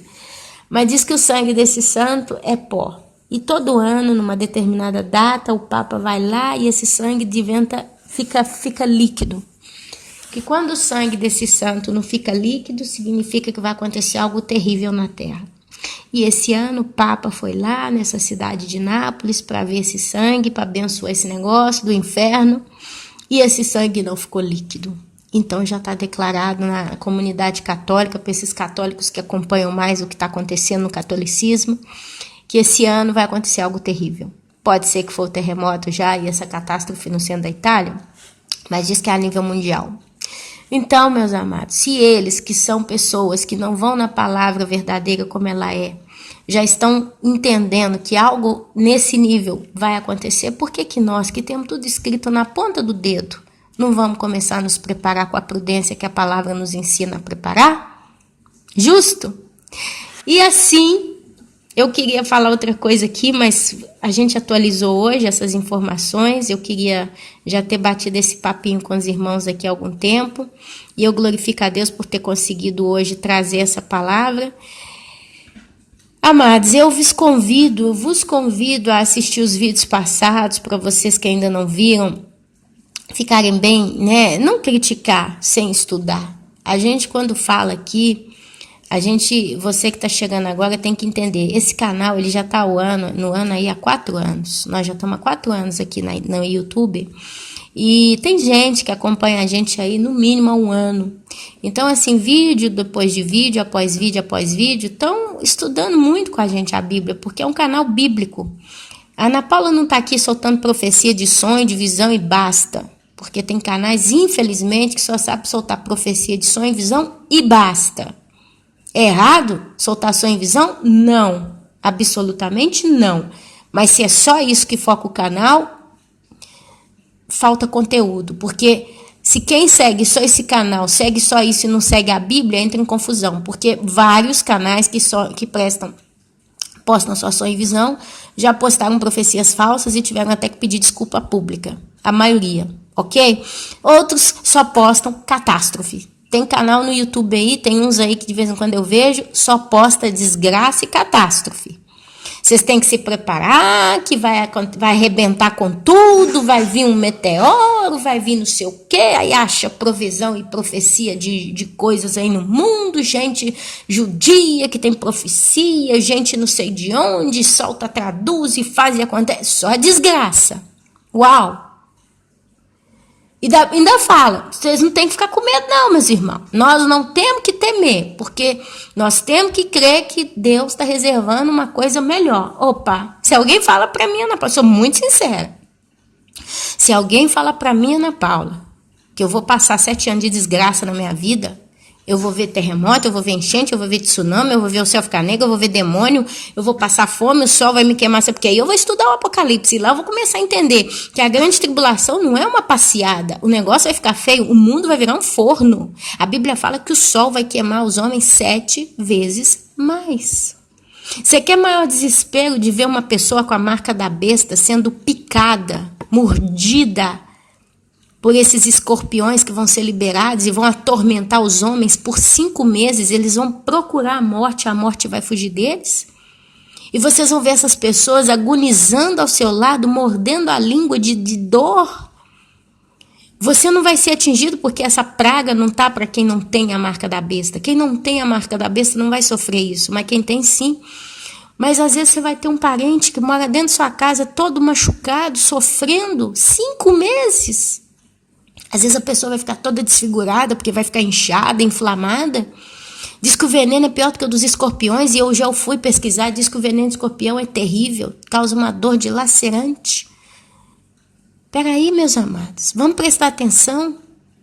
Se alguém fala para mim que eu vou ficar nessa situação, eu vou ter que fugir para as florestas, porque vai vir o anticristo, o exército do anticristo me perseguir, nós vamos ter que passar por tudo isso. Amados, eu estaria em depressão. Eu sou muito sincera com vocês. Por mais que eu ame a Deus, por mais que eu creia no Deus, que esse mesmo povo está pregando desgraça aí e fala que ama, eu estaria em depressão. Sincera, eu falaria aqui no meu canal. Falei, irmãos, eu estou em depressão. Orem por mim, chorem por mim, porque eu estou desesperada. Eu não sei, a minha vida é só chorar. É só tristeza. Basta o céu ficar um pouquinho nuvoloso e eu já entro em pânico. Eu estaria fora de mim. Porque a palavra diz que nós somos carne. Que a carne milita contra o espírito. Faço o que eu não quero, o que eu quero, eu não faço. E a carne sente tudo. Então eu não traria esperança para ninguém, não. Sinceramente. Se fosse no ritmo como esse povo apocalíptico está anunciando aí, que nós vamos passar, que vocês têm que esperar, que nós vamos conseguir. Mas que raça de esperança eu dou para alguém? Se eu seria a primeira a não ter. Eu ia desejar a morte. Eu ia começar a orar a Deus, Deus me mata. Me mata do modo que eu quiser, não interessa, mas me mata rápido, porque eu não vou aguentar passar aqui. Eu vou ser sincera, eu não sei se eu conseguiria negar a marca da besta, se me viesse sido ameaçar. Com meus 2 filhos do meu lado, vem um soldado e fala, eu vou matar seu filho na sua frente, se você não aceitar a marca da besta. Eu não sei, eu sou muito sincera. Eu, Ana Paula, sou muito sincera. Eu não sou hipócrita. Eu não vou virar aqui e falar, meus irmãos, nós vamos passar pela grande tribulação, vai vir os soldados da FEMA, do governo mundial, do anticristo, e eles vão apertar o gatilho no pé do seu filho, na sua frente, e vão falar, se você não aceitar essa marca, nós vamos disparar no seu filho. E eles vão torturar a sua criança na sua frente. Meus amados, eu sou mãe, eu não ia conseguir segurar essa onda. Eu falo com muita sinceridade. Posso estar passando vergonha na frente de muito moralista? Sim. Mas eu sou sincera. Porém, eu creio num princípio que está lá na Bíblia, que está escrito que diz que Deus não vai permitir ver nada a nós que nós não possamos suportar. Eu não suporto quase que nenhuma injeção, vou suportar a tortura do anticristo? Eu sou sincera, amados. Eu sou sincera do mais profundo do meu coração. Só de pensar em alguma coisa ruim acontecendo com um dos meus filhos, já me vê uma coisa ruim no estômago. Você que é mãe ou pai, você entende o que eu estou dizendo? Imagina, você vê eles ameaçando você por causa de aceitar uma marca e falar que eles vão matar seu filho. Eu não nasci para ser mártir. Eu, Ana Paula, se eu vou ser mártir, Deus vai ter que me transformar. Se eu tiver que ser uma mártir, Deus vai ter que me tratar para isso. Mas, infelizmente, para quem gosta de desgraça, eu tenho que dizer, Deus não me prepara para não ter esperança. A única coisa que Ele tem me preparado esses anos todos é para ter esperança. A única coisa que o Espírito Santo tem movido no meu coração é que eu não vou estar aqui para ver essa confusão. Porque eu não tenho força para resistir. Humanamente, psicologicamente e, quem sabe, espiritualmente falando. Eu não conseguiria ver eles apertando uma bala no pezinho do meu filho. Eu não ia conseguir ver eles pegar um órgão genital de um filho meu na minha frente, sentar ele numa maca de perna aberta, esticar, eu vou falar mesmo, vamos ser sinceros, esticar o pintinho do meu filho de 6 anos, pequenininho, pegar uma faca, uma tesoura e cortar na minha frente, falar, você não vai aceitar a marca da besta, você não vai aceitar esse chip ou essa marca, não? Aqui, ó, pum, cortar, o menino gritar, chorar, e não poder fazer nada, o sangue esguinchando na minha frente, eu falar, não, mata. Ah, você não aceita? Não, mas agora eu vou te fazer ver então. Aí pega uma pinça, enfia no olho do menino e tira o olho do menino na minha frente. Agora você aceita? Não. Vocês acham que eles vão pegar uma pistola, bater na cabeça da criança? Pá, matou. Gente, Satanás, ele veio para roubar, matar e destruir. Ele ama destruir. Ele ama fazer sofrer os filhos de Deus. A gente não tem noção, meus irmãos, do que acontece nos campos de concentração no mundo inteiro. Na China, na Coreia do Norte, no Oriente Médio. Nós não temos noção, meus amados. Só que a palavra fala claramente, se aqueles dias não fossem abreviados, nenhuma carne escaparia. Uau! A tribulação daqueles dias nunca houve, nunca mais haverá tribulação como foi naqueles dias. Deus é onisciente, ele já fala como quem já viu o que vai acontecer. A coisa vai ser tão terrível, que nós não temos ideia. Na nossa cabeça a gente tenta imaginar e acha que consegue e já fica desesperado com isso, mas no tete a tete, quem tiver aqui, meus irmãos, o cara que conseguir lavar as vestes no sangue do Cordeiro na grande tribulação é mártire. Nasceu para ser mártire. Não vou mentir, não. Os santos da grande tribulação são todos mártires. E essas pessoas é só o Espírito Santo de Deus que já capacita elas para serem. Porque elas vão negar até a morte a marca da besta. Elas vão ver, talvez, crianças que não subirem porque perderam a inocência, filhos deles sendo torturados, até... Gente, eles vão matar a criança de tanto torturar ela. Eles não vão matar ela por pum e basta. Eles vão matar as pessoas de tanto sofrer. A maioria, provavelmente, que vão morrer na grande tribulação, vão morrer de dor. Eles vão sentir tanta dor, que eles vão morrer, porque o coração vai estourar de tanto que eles não vão aguentar, vai ter infarto. Vai colapsar de tanto sofrimento. As pessoas que morrerem na grande tribulação, elas vão morrer num estado psíquico, emocional, tão destruído, tão abalado, que o próprio Deus fala, lá em Apocalipse, que lhes enxugará toda a lágrima. Nunca mais terão fome, nunca mais sentirão o calor do sol queimá-los. Leia a Bíblia, meu irmão, antes de soltar desgraça e falar para o povo, vocês têm que se preparar. Basta! Se o Deus que a gente serve, o Deus que a igreja serve é um Deus de amor e um Deus de esperança, não um Deus carrasco, que preparou a gente tanto aqui para simplesmente passar mais 7 anos de prisão, de loucura nesse mundo, com qual propósito? Qual é o propósito dele? Fazer a gente sofrer.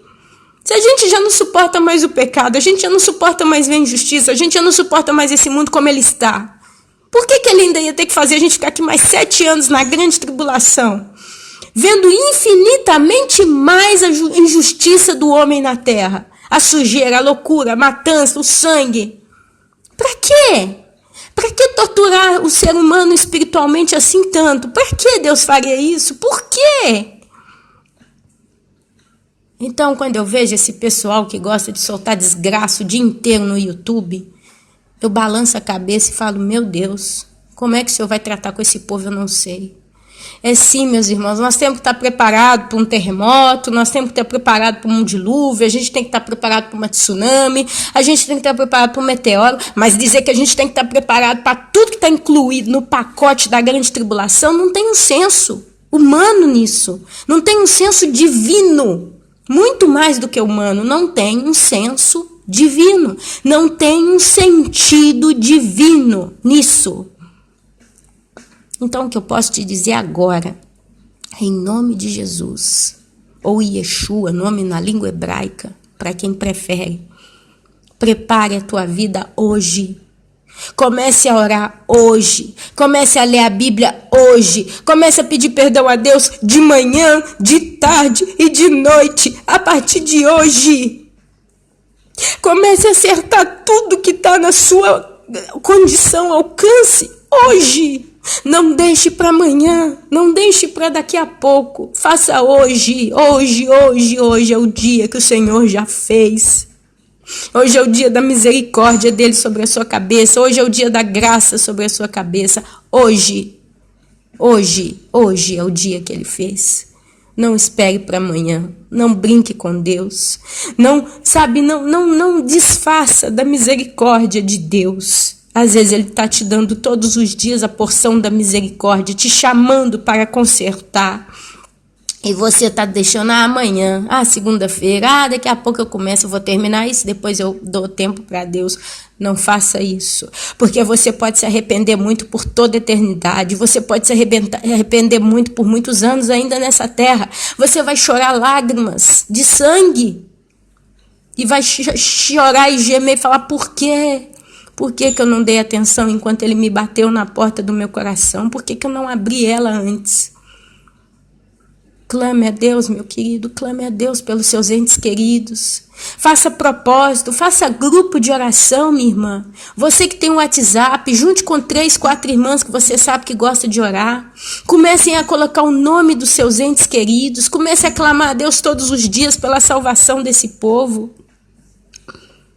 Comece agora. Não perca tempo.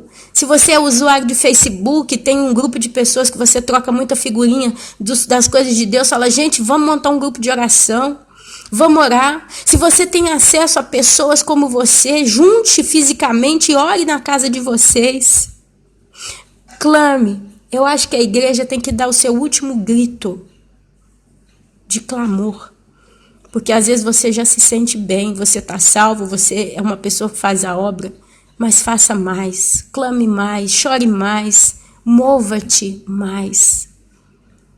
Não vá para o céu com a consciência: poxa, eu podia ter orado só mais um pouco pelo meu esposo, pelo meu filho, pela minha mãe. Ore insensatamente. Eu oro todos os dias, eu oro sempre. Eu tenho irmãs que eu oro com elas, que a gente já se fechou num grupinho fechado mesmo.